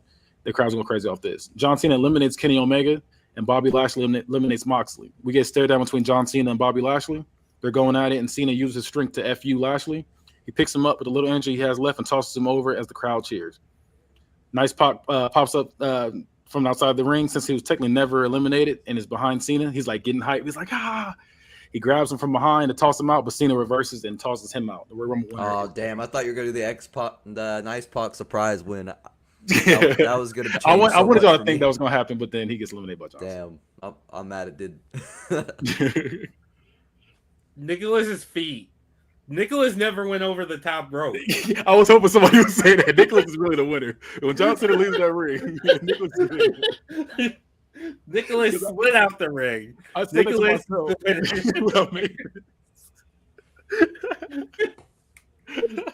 Roman fears Nicholas. So Nicholas is the winner. No. Actually, but the winner is John Cena. But we were just saying how Nicholas never eliminated. So Nicholas really won this match. All right. I was about you were about to get it. Ooh, I had the orders ready. Nobody that won your Royal Rumbles has a contract with your company. Yeah, but here's the thing, John. It doesn't. That's in Book It, like our real world knowledge. We know that, but in Book It-verse, we don't know that. Well, I don't know. Them dirt sheets be kind of juicy. That's not. And also, John Cena does have a contract somewhere, so We're not in the same universes, though. He can just say he's not in the same universe as you. Yeah, because the other universes, he's old. Another one, he's fucking Peacemaker. This one, he's But wouldn't this be his debut, correct? No, So when else has he appeared? he's out here, man. He's out here. He's known. All right. It's like when AJ's. Oh no, because he was debuting. Yeah. Well, That didn't work out the way you wanted it. yeah, it did. He's been wrestling here before. He wrestled here before. Well, then he's been let's say signed that. with the company wrestling there with no fucking build to this fucking. I feel like this is another one where you gave it to somebody who like had no build, no heat for your company.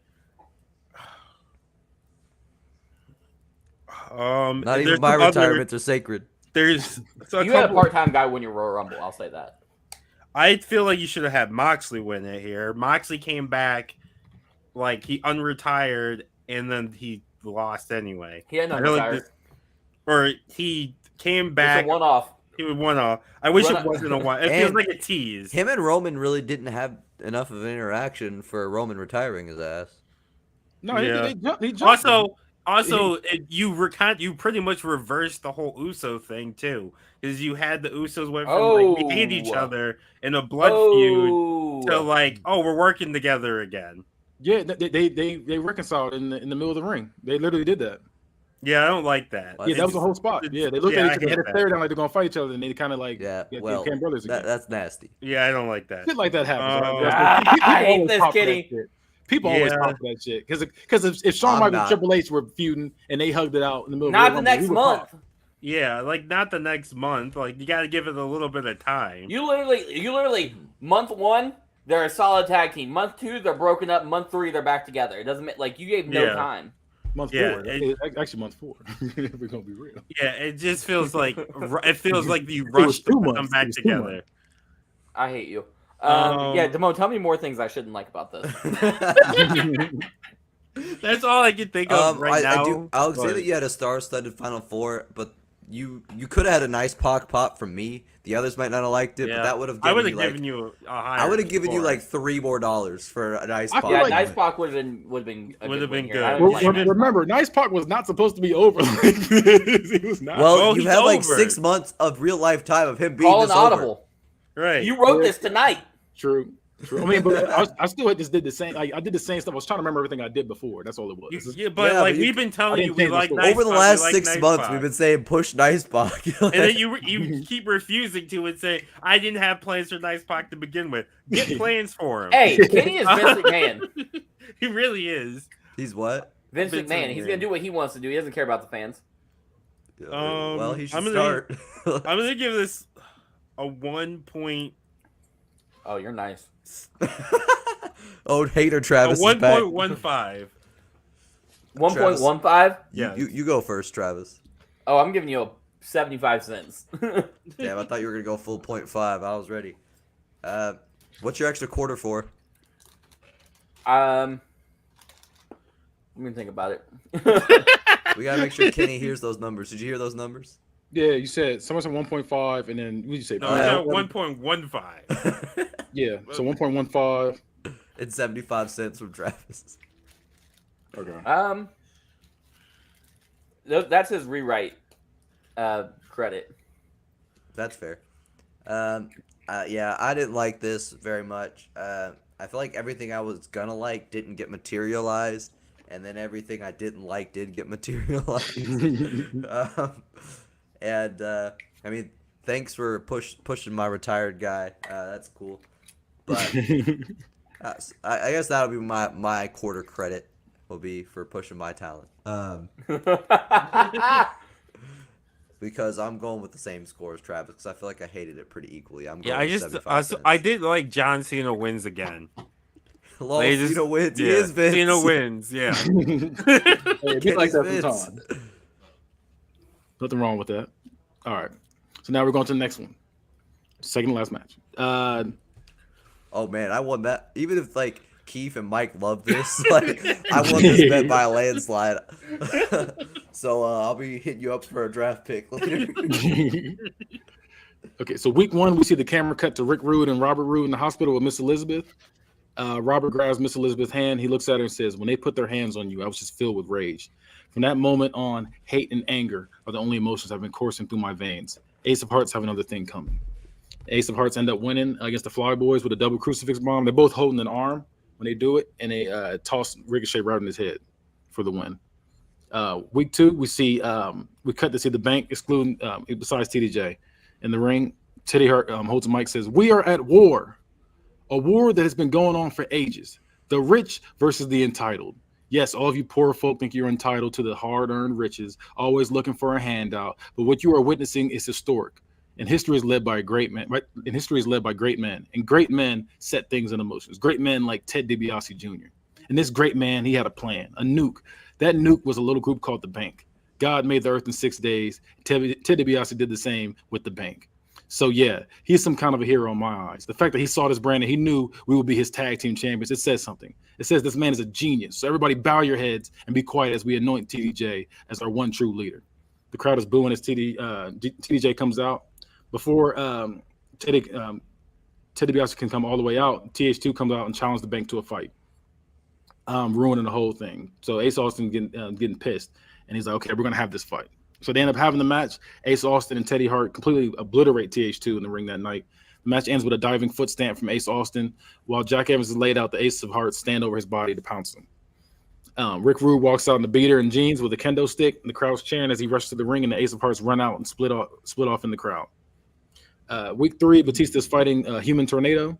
Batista's playing around and taking his good time with him, lifting his arm up when he clearly has him pinned.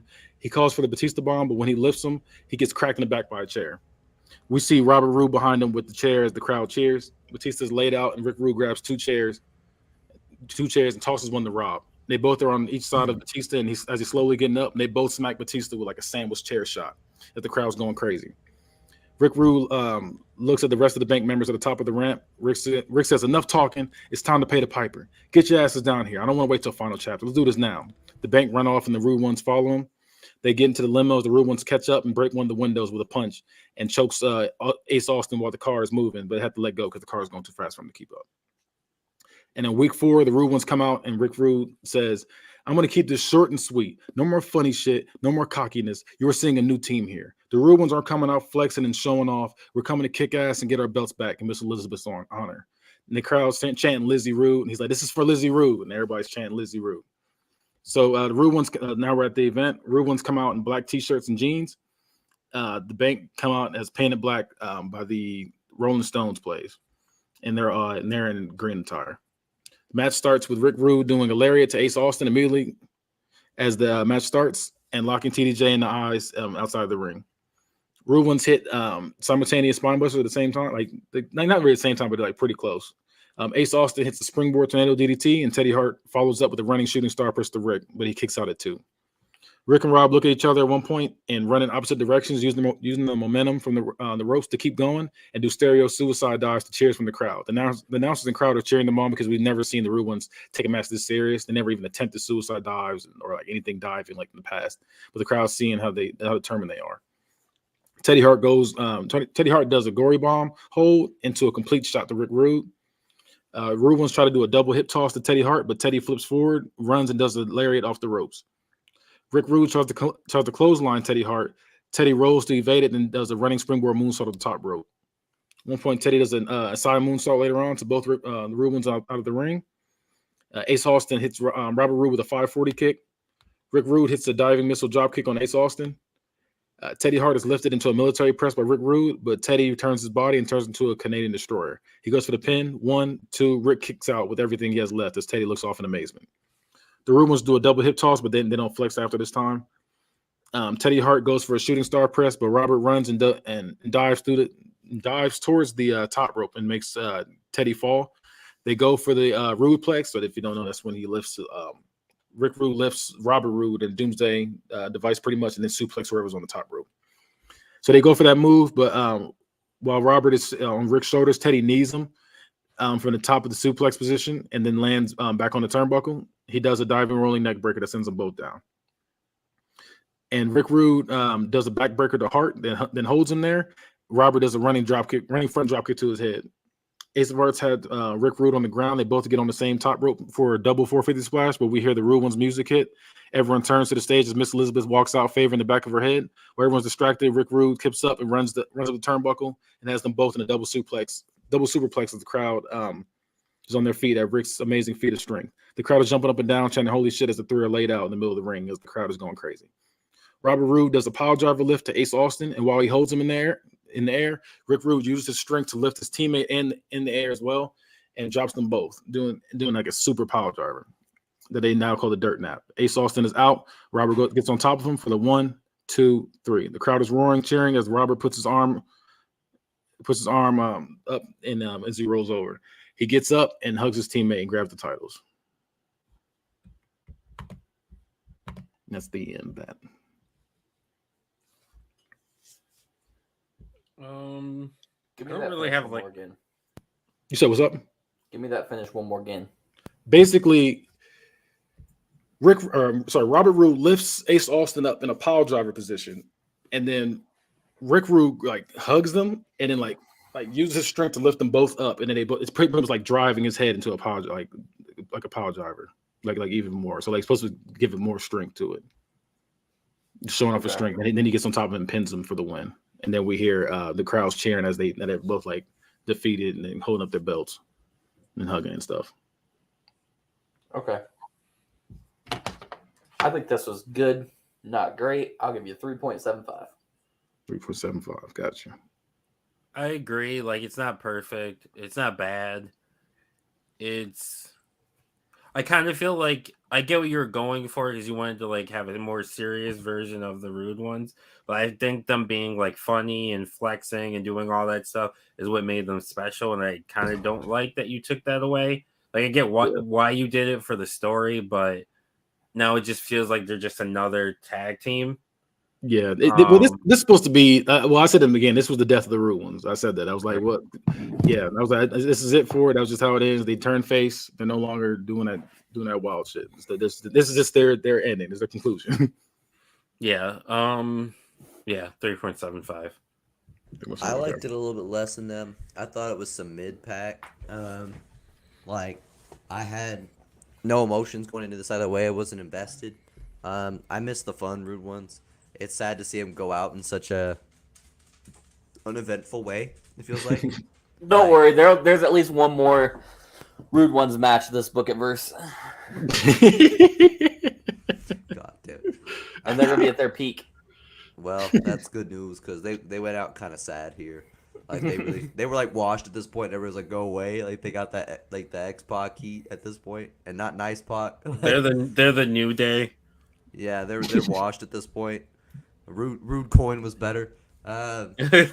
So I ain't gonna say all that, but hey, It was. Wait, hating on Rude Coin or well, I forgot what the reality show was. Rude Love. this But nasty. Like, oh, this is hey, nasty. those were great ideas from great creative. Anyways, I'm giving this a 3. This is mid pack. Honestly, I was kind of hoping that you were gonna have Miss Elizabeth come out and screw the Rude Ones. Oh, you think that she's gonna turn? Yeah, I kind of wish you. That would have been wanted more to do that. interesting, honestly. Yeah, I think it But would have been. but it wouldn't have made sense. interesting. It They would literally have, put it, but it wouldn't have made sense because they literally did a foot stamp to her head and she was literally like out. Like we out of we just position. needed something to latch onto here. She could have just said like, you were supposed to protect me and you didn't. So screw you. I'm done with you. Mm.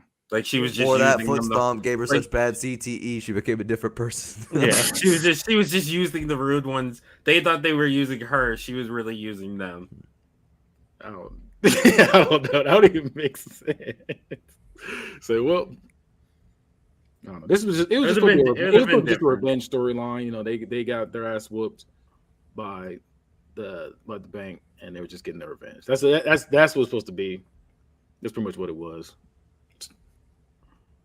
So yeah, that's the end of that one. Now for the main event. So TDJ versus he said TDJ. versus what's his face? Heartless. Montez Ford. Montez Ford. Okay. Yeah, you're wrong, but so Montez Ford definitely there. I'm not wrong about shit. I didn't say nothing. oh, I think he's talking about I think you're agreeing with him. I was like, no. No, I was just saying that Montez Ford's in it because he's the champion. Yeah, exactly. He's the champion. Well, week 1 Theory comes in the ring and takes out his mouth guard, and Bret Hart calls for the mic. He stands there and has the mic facing towards Theory so he can talk. TDJ said I had 30 days prep. I told him no. I said, you tell Tez that he's got 30 days left. This is a match that I have been begging to have. I wanted my shot. I would do anything for this shot. So I'm not going to be caught lacking on this one. So 30 days, I'm leaving with Montez's leg and the DPW Undisputed World Championship belt. Later on, we see Montez having a grueling match with Braun Strowman. He's still showing lingering effects from the death match he had, and he's fighting a little more strategic than athletic in this match, since he's not at 100%. He hits a diving crossbody, and we see how high he elevates and quickly goes for the pin for the win. The crowd is giving mixed reactions to this win. Some people are cheering, some people are booing. As he's celebrating his win, Theory comes down with Bret Hart, both of them in black and pink tracksuits. Montez says, so Lil Bro and them really got Lil Bro in them. Bret Hart, you died to Kenny Omega already. You think a toned down version of you is gonna beat me? And you, I hear a lot of talking from you. So you're the big bad wolf. Huh? You took out Doomsday Kane. Now you coming for the champ? That's fine. I'm here to stay. Another year, there's gonna be another you. Some up and comer that thinks he deserves a shot but gets put down. Theory says, I'm not lost my place. Theory says, I'm not some chef. I am a wrestling prodigy. Bret has made sure of that. I am the mastermind of maneuvers. I am the spectacle of being technical. He's like, shut up. We heard this tired act before. We know you're the asshole of alliterations. You making sure you know who you're dealing with. Just know when I hit you with a reverse Death Valley driver, you will be down for the count. You saw the way I took out the former champ. The only thing that O'Reilly's good for now is auto parts, because I don't make promises. I make guarantees. I haven't been wrong yet. Since I've been here, you're going to realize I'm always right like freeway exits. And Bret don't come in this ring ready to fight like you're tough or something. I will talk more about you, but your birth certificate is apology enough to all the condom factories. I am the heartless Montez Ford. You want a shot? You got to show me something. Week 2, Theory beats John Morrison after wearing down his leg and making him tap with the ankle lock. He grabs a mic and says, Montez, I know you're scared. The feelings that you have in your stomach, Tez, the motion sickness, the nervousness. You know a real challenge awaits you. I'm not some prick saying they're the best in their own family, a rich snob. I don't need affirmations to prove I'm the best. I come out here to kick ass and leave. You want to impress me? Come see me in this ring. I will make you regret it. Week 3 in Atlanta, we get a press conference between Montez Ford and Austin Theory. TDJ is in the middle handling the press conference. Welcome to DPW's first ever press conference for our biggest pay-per-view, Final Chapter. In 2 weeks, we get to see these two titans go at it. The undefeated #1 contender, Austin Theory, goes against our undefeated, undisputed world champion, Montez Ford. So reporters, journalists, and other media, ask your questions. Reporter says, Montez, what do you think of Theory versus Doomsday Kane? Arguably, Theory's toughest fight. He says, what do I think of that? That wasn't a fight. It was too orange shit. I'm the world champion and have taken out anyone they put in front of me. I haven't even named my finishing move yet, and people are calling it the Too Cold Killer after what I did to him in my first match and taking out a legend. This is just another day at the job. One more name on the checklist. Theory gets agitated and says, you talk a whole lot, but I've been moving up the ranks and earned my spot. TDJ sets him up. I knock him down. See, this is a betting man's game. If you're a betting man, the smart money move is betting on me, kicking his ass up and down the arena in a couple weeks. Tez says, how about you bet that I shove this Stacey Adams up your ass and show your ass some style? Theory gets pissed off and gets up real quick. Bret Hart and security holding him back as Ford pops up yelling too. Security's holding him back. I'm the DPW Undisputed Champion. The only reason I'm here is because Theory is a bitch and said I was too scared to come out. So I'm here now. What you want to do? They end up cutting the press conference short as security's like trying to get a hold of the situation. Week 4, Montez says, hello, bitches and bitchettes. From day 1 on Thursday Night Throwdown, when Roddy Piper requested to have me on the Piper's Pick podcast, I told y'all that day, call it arrogance, call it cockiness, but just know you can close your eyes and feel my presence. I'm the innovative and often imitated. Every woman wants a piece of me, and every man wants to be me. I'm the best on the mic. I'm the best in the ring. I'm the best in life. The common denominator is Montez Ford. I'm in a class by myself. Future got the stick talk. Well, I got that slick talk. Every moment is viral. They play it twice on TikTok. So you come here and made a bold request saying I was nervous and all this BS. See, that works on them, the crowd. That doesn't work on me. The sad thing is I don't need to talk. My skills make enough noise. Went to Hell's Kitchen and took out the chef. I took out a legend killer. I took out a black legend as well, and I've become world champion. Trust me, I'm just getting started. I was seen as the bad guy because I make promises and keep them. So yes, I'm confident. Matter of fact, I feel a little cocky. Not only am I confident that I'm going to beat you, I'm going to beat you in a special way. To show you that I'm a true fighting champion, I'm going to let the fans decide your fate. So here in this LA crowd, what kind of match will it be? Will Theory go against Montez Ford in an I Quit match? Should I whoop his ass with everything but the kitchen sink in a hardcore match? Or should we step in the cell and raise some hell? Y'all have to the end of the night to decide how will your champ defend his title. So that's on y'all. What kind of match y'all want it to be? What? Hold up. What? Wait, Name what? again? Yeah, so I'm Can gonna you go wrote back. 3 matches? Yep, I did. So here in this LA crowd right now, what kind of match will it be? Will Theory go up against Montez Ford in an I Quit match? Should I whoop his ass with everything but the kitchen sink in a hardcore match? Or should we step in the cell and raise some hell? Y'all have till the end of the night to decide. How will your champ defend his title? Hell in a Cell. Hardcore. Hell in the Cell. Okay, Hell in a Cell 1. Later that night. Let's see. Hey, I got you're gonna get a couple extra bonus coins Yeah, for that. that's a that cool is idea. Cool. That was cool. Yeah. So later that We night. weren't even ready for that. We were just like, Yeah, oh, we I were know, ready I know for y'all it. weren't. Yeah. I said it, I was like, wait a minute. When you said it, I was like, I wonder if he's gonna give us the choice or. If he's no, I gonna do thought it. you were And then going to did. work I in the still was crowd's like, reaction to that. Yeah, yeah. I was expecting you to be like, and the crowd said, No, that y'all the crowd. Later that night, Theory. The fans have decided your fate, and it looks like we're going at it in a Hell in a Cell match. Ooh, that's bad for you, Austin. Not only do I win, but it just makes it that much more glorious that I'm doing it in this fashion. Yes, I'm your favorite, might even be the greatest, and as long as they can quote it, I will always be the coldest. Heartless Montez Ford out. So now we're at the event. Bruce Buffer says, ladies and gentlemen, this is the main event of the evening. And when the action begins, our referee in charge of the ring, Herb Dean. And now, for those in attendance and the fans watching all around the world, this is the moment you all have truly been waiting for. From the sold-out crowd in, I can't even say that fucking name, in Detroit, it's time. Introducing first, in this corner, we have fighting out of Atlanta, Georgia. He stands 6 foot 1 inch tall, weighing in at 224 pounds, presenting the #1 contender, the spectacle of being technical, the grappling god, the suplex executioner, Austin Theory. And he's like getting hyped. In this corner, we have fighting out of Chicago, Illinois. He stands also at 6 foot 1 inch tall, weighing in at 232 pounds, presenting the reigning, defending, undisputed DPW heavyweight champion of the world, the heartless Montez Ford. The match, so they start fighting. The match starts off with them trying to tie each other up. Each of them defending each other's, deflecting each other's move attempts, showing that they are both evenly matched in the ring. The technical battle ends when Theory knees him in the gut. Theory hits a brainbuster and goes for the pin, but Ford kicks out at 2. Theory's dazed on the apron. Ford is on the apron as well, and he does a running head scissors and flings him head first into the cell. Then at one point, Ford goes for another running tornado. He does a running tornado head scissors, but Theory spins him around and turns into a spinning tombstone pile driver. At one point, Tez lifts him up in the reverse valley driver and does a cutthroat taunt while he's on his shoulders, but he ends up getting out of it and low blows him. And he's not not disqualified because it was a no DQ match. Ford goes for a hook leg pin. 1, 2, excuse me. At one point, Theory kicks out of it, but turns into a triangle choke. Ford is trying to get out and is struggling. Ford uses strength to turn it into a sit-out powerbomb from this position. At one point, Montez is on a rampage. Theory pulls out a ladder. He's trying to run away from him for some reason, like climbing the ladder. He climbs the ladder and grabs the ceiling, like the cell ceiling. It's that really, really big-ass ladder. Montez climbing the ladder, tries to grab Theory, but Theory wraps his ankles around Montez's neck. Montez powerbombs him off the ladder and from off the ceiling and off the ladder onto the ground. The crowd's going crazy as they both are laying there. One point, Theory does a hurricane round off the top rope to Montez when he's sitting up there. Montez lands on his feet and the crowd's going crazy. Theory sprints at him and Ford does a pop-up powerbomb, then left lifts him back up and hits a second powerbomb.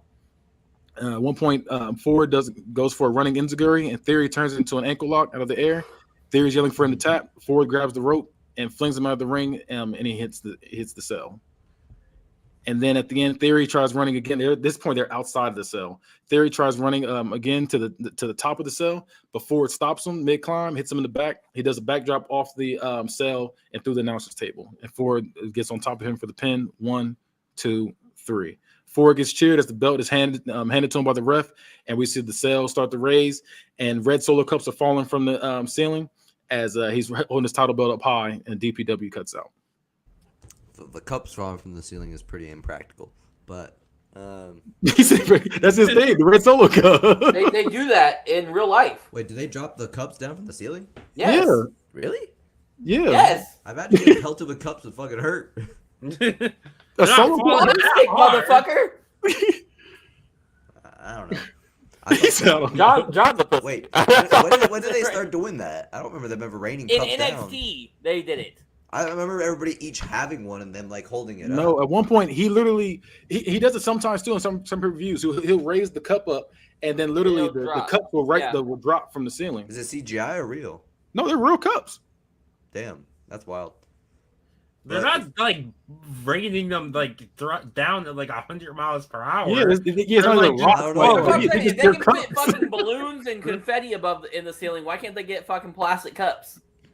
I don't know. It just feels a And little they've bit. done it. It's not even like I just made it up just now. They've done it. I just That's did what I'm it. saying. I don't If they've understand done why it, the- I can't hate on it, but like I didn't know that. Yeah, they do it. They do it a lot actually. I've seen it do it a couple times. I just decided to switch out the confetti for the red Solo cups because that's more his thing. That's valid. The right person won. I like that the crowd's cheering him because I don't think Theory's gonna get over as a babyface like that ever. Yeah. Well, in this you see the transition from heel to face, and this was like presented as like a fight. It's not really like double turn. You said what? Was it like a double turn? No. Ace. What's his name? Fucking Austin Theory? Theory. Everybody say Ace Theory. Austin Theory was always been a heel. Yeah. In this whole thing, he's always been So a heel. he turned face basically through this match. No, he didn't turn face. Well, No, I'll they're say both- Montez they're- Ford. Ford. It was They're basically both heels until the end of the match. Yeah, they're both pretty much heels. They both like were that. heels, but then it like you saw like from the beginning, you saw like because I said the crowd was booing, like some were booing, some were cheering, and then as it goes more and more, the crowd's fucking with him more. Yeah. Man, Yeah, you do so- a lot so- of heel versus heel. You get what's because he retires all his baby faces. I was like, Kenny loves heel versus heel. We got into this last show. But this one wasn't heel versus heel. This is heel versus face now. We literally saw him go from tweener, like we go from heel to tweener to face in this whole thing. Okay, no, that's fine. I'm just letting you know because they were trying to say heel versus heel. I'm like, no, this ain't it. I really liked the spot where you let us decide what type of match it's gonna be.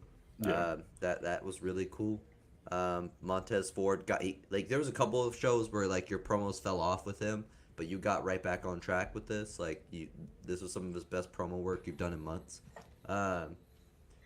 So I'm gonna give this a 4.25. I liked this quite a bit. It wasn't perfect, but I liked it a lot. The finish felt anticlimactic. Like I get, like he had him because the finish is him like doing what's it called? The backdrop. The backdrop, like through the announce table. I felt like you should have had him hit his finisher at some, like, I don't know, maybe not off the cell, but like on top of the cell or something. Yeah. It just felt like very random, like, oh shit, the match is over, that was it.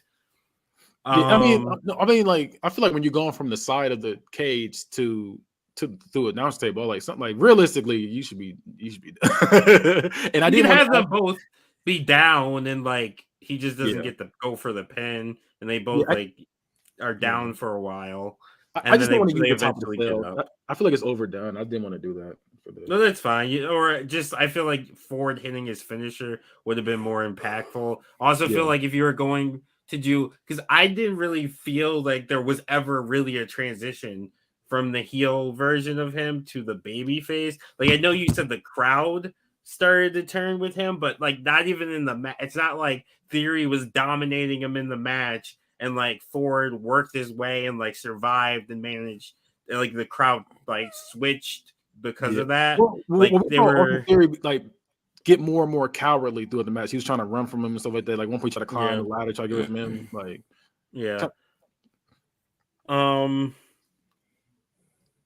I'm still gonna give you a 4. I like the match a lot. And I like both guys. I'm still hit or miss on what you having him be Theory be like mini Brett / mini Kurt kind of, but like, he just here he's technical. That's all. He wasn't supposed to be Kurt Angle. He's just literally he was being taught by Bret Hart. Yeah, and he molded him pretty much. So he has he has some more technical moves set. Yeah, but yeah, I'm gonna give you a 4. 4, okay. Travis, where you at? You're the last one. I'm gonna give you a 3.5. 3.5. Damn, the haters back. I did have a question. I never left. What would have happened if we all voted for different things? Well, well, the thing was, it wasn't supposed to happen like that. I mean, I thought Mike was going to be here too, to break the tie. Yeah, if that were to happen, and then, yeah, I don't know. I don't know. We would have figured it out. I probably would have changed my vote. Yeah, I'm glad you didn't do that. Because I literally had I have 3. That's why I voted last, because I was gonna vote for whatever. I was gonna let those two vote, and if they were picking different ones, I was gonna pick the one I wanted more. Yeah, I didn't want an I Quit match. Yeah, I didn't want I Quit either. Yeah. I didn't feel like that feud warranted Hell in a Cell, and that's why I chose Hardcore. I agree with that, but I wanted him to not have to have wasted. I guess he got Hardcore from me too. Yeah, I asked you, literally all those matches weren't mine. I literally asked for them. Who has I Quit? Damone, I think. I think I do, and I technically have Hardcore too, because you sold Hardcore to me. No, I kept Hardcore. You got. No, you gave me Hardcore too. You gave me the entire fucking division. Yeah, but I don't think I gave. I'm 99% sure I didn't give you the Hardcore match. You gave me that too. I definitely let you use it, but you definitely gave it to me. Yeah, that's what I was like. I need y'all to decide on, because I wrote 3 different matches, and I was like, I need y'all to decide on. We can't. Y'all need to pick. I thought about it after what if we had all just voted for different things? Yeah, that's why Mike was. He would have done a singles match. Yeah, so I thought y'all don't deserve a stipulation. You get a singles match now. But you also had done a street fight earlier, which is pretty much just a hardcore match with street clothes. Yeah, I just didn't feel like this warranted Hell in a Cell. But yeah, I get it. But y'all, hey, the crowd voted. I mean, I asked y'all. That's what y'all wanted. Yeah, fair enough. Yeah, fair enough. Yeah, I appreciate it. Is that it? Damone, I'm gonna need that I Quit match. Just putting that out there. Then, one more thing. Sure, that's fine. Kyle O'Reilly comes out with the money. It's like, I'm buying a plane ticket to go whoop your ass if you do that. I don't even need a plane ticket. Oh wait, John Cena comes out and cashes in the Royal Rumble. I didn't. Can you cash it? I thought you had to wait. No. I thought you had to wait. No, I was being a dumbass. Yeah, season 3 of DPW. That's what's gonna happen. John Cena versus Montez Ford. TDJ shows up and declares himself the world champion. That was almost the ending I had. That was gonna be. TDJ never even got his comeuppance. He okay. Here's the thing. Y'all probably didn't notice, but TDJ is the devil on this brand. He's literally the devil. I put little subtle things in there, but he pretty much is the devil. Yeah, they were really subtle. They were pretty obvious. I thought they were subtle. Yeah, they weren't subtle at all.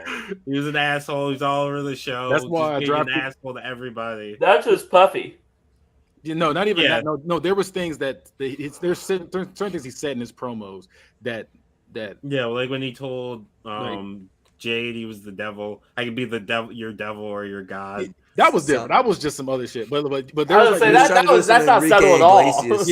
Yeah, that wasn't subtle. There was subtle stuff he says in his old promos, and then that's why I dropped the music, because he is the No, not even that. He's just because Lucifer was all about his music. So that's why I was like, let me go ahead and that's a bullshit. You just want to be petty. Stop. No. That's what it was. I didn't want to tell you. He told me this as soon as he drafted music. Yeah, he's telling the truth, but that's super. That is the dumbest shit I've ever heard. Super niche, dumb. I'm just letting you know that's what the plan was. That is some crackhead reasoning. Calm down, Tim. You gotta play the character, man. You got your song. Yo, so he dropped the music. Fuck him. Well, right there. Let us get to our plugs individually. The only thing I'm going to plug tonight is go try some Sam's Club pesto. That shit's really fucking good. I'm going to pass it on over to the Money Colt. I don't even use that one anymore, but it's Dumb Money T13. So it's DAMONEYT, the number 1, number 3. It's the official number 1 hater of Jade Cargill. Twitter. Fuck her. She's a bum. That's my shtick. I'm the number 1 hater on Twitter. You're number 2 hater. I'm the number 1 hater of Jade Cargill specifically. You're the number 1 hater in general. I just hate her. Jade Cargill is number 1 hater. But yeah, follow me on there. You can also follow the T13 Media TikTok at T13. It's T and number 1 3 spelled out. Glad you updated on your handle.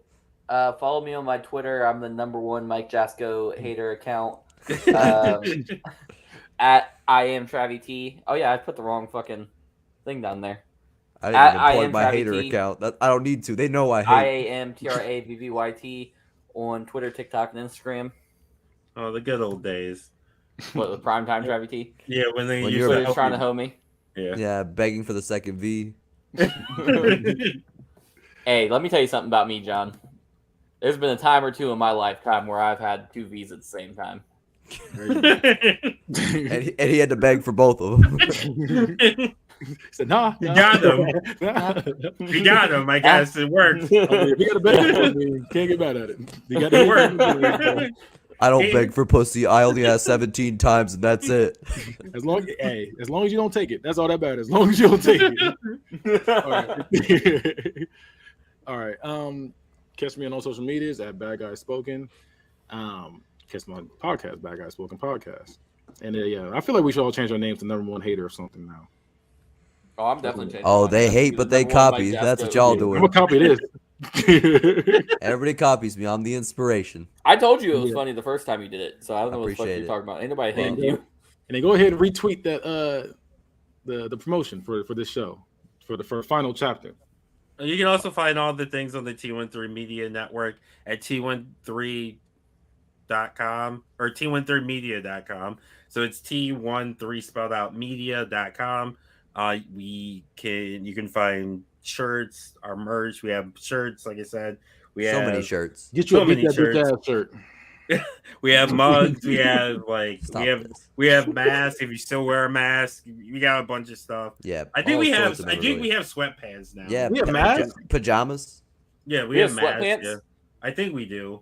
If we have sweatpants, I'm getting some right now. I think, Yeah, that's all Kenny wears. I think when I looked on the other day, or like a couple weeks ago, they were on there. When Kenny They finds out updated. Bad Guy sweatpants exist, his whole I will wardrobe is shifted. I will buy a pair of sweatpants in every logo we got. We start selling I need to get sweatpants. this SmackDown Book It logo. I ain't gonna lie to y'all. That one is cold. That one is cold. Yeah. I'll definitely get sweatpants of those. So go check out our merch at T13spelledout.com, media.com, and that has been an episode of Book It. Oh, don't forget to rate and review us as well. And you know the golden rule: 5 or fuck off. And get you some Little X Fudge booty shorts too. They're out as well. So go ahead. I need to they get do me have those. I need to they get do those. have sweatpants, but it's in like it's a combo pack. Now, Oh, as y'all fucked Mike up. says, that's been Book It. Bye. Y'all fucked up.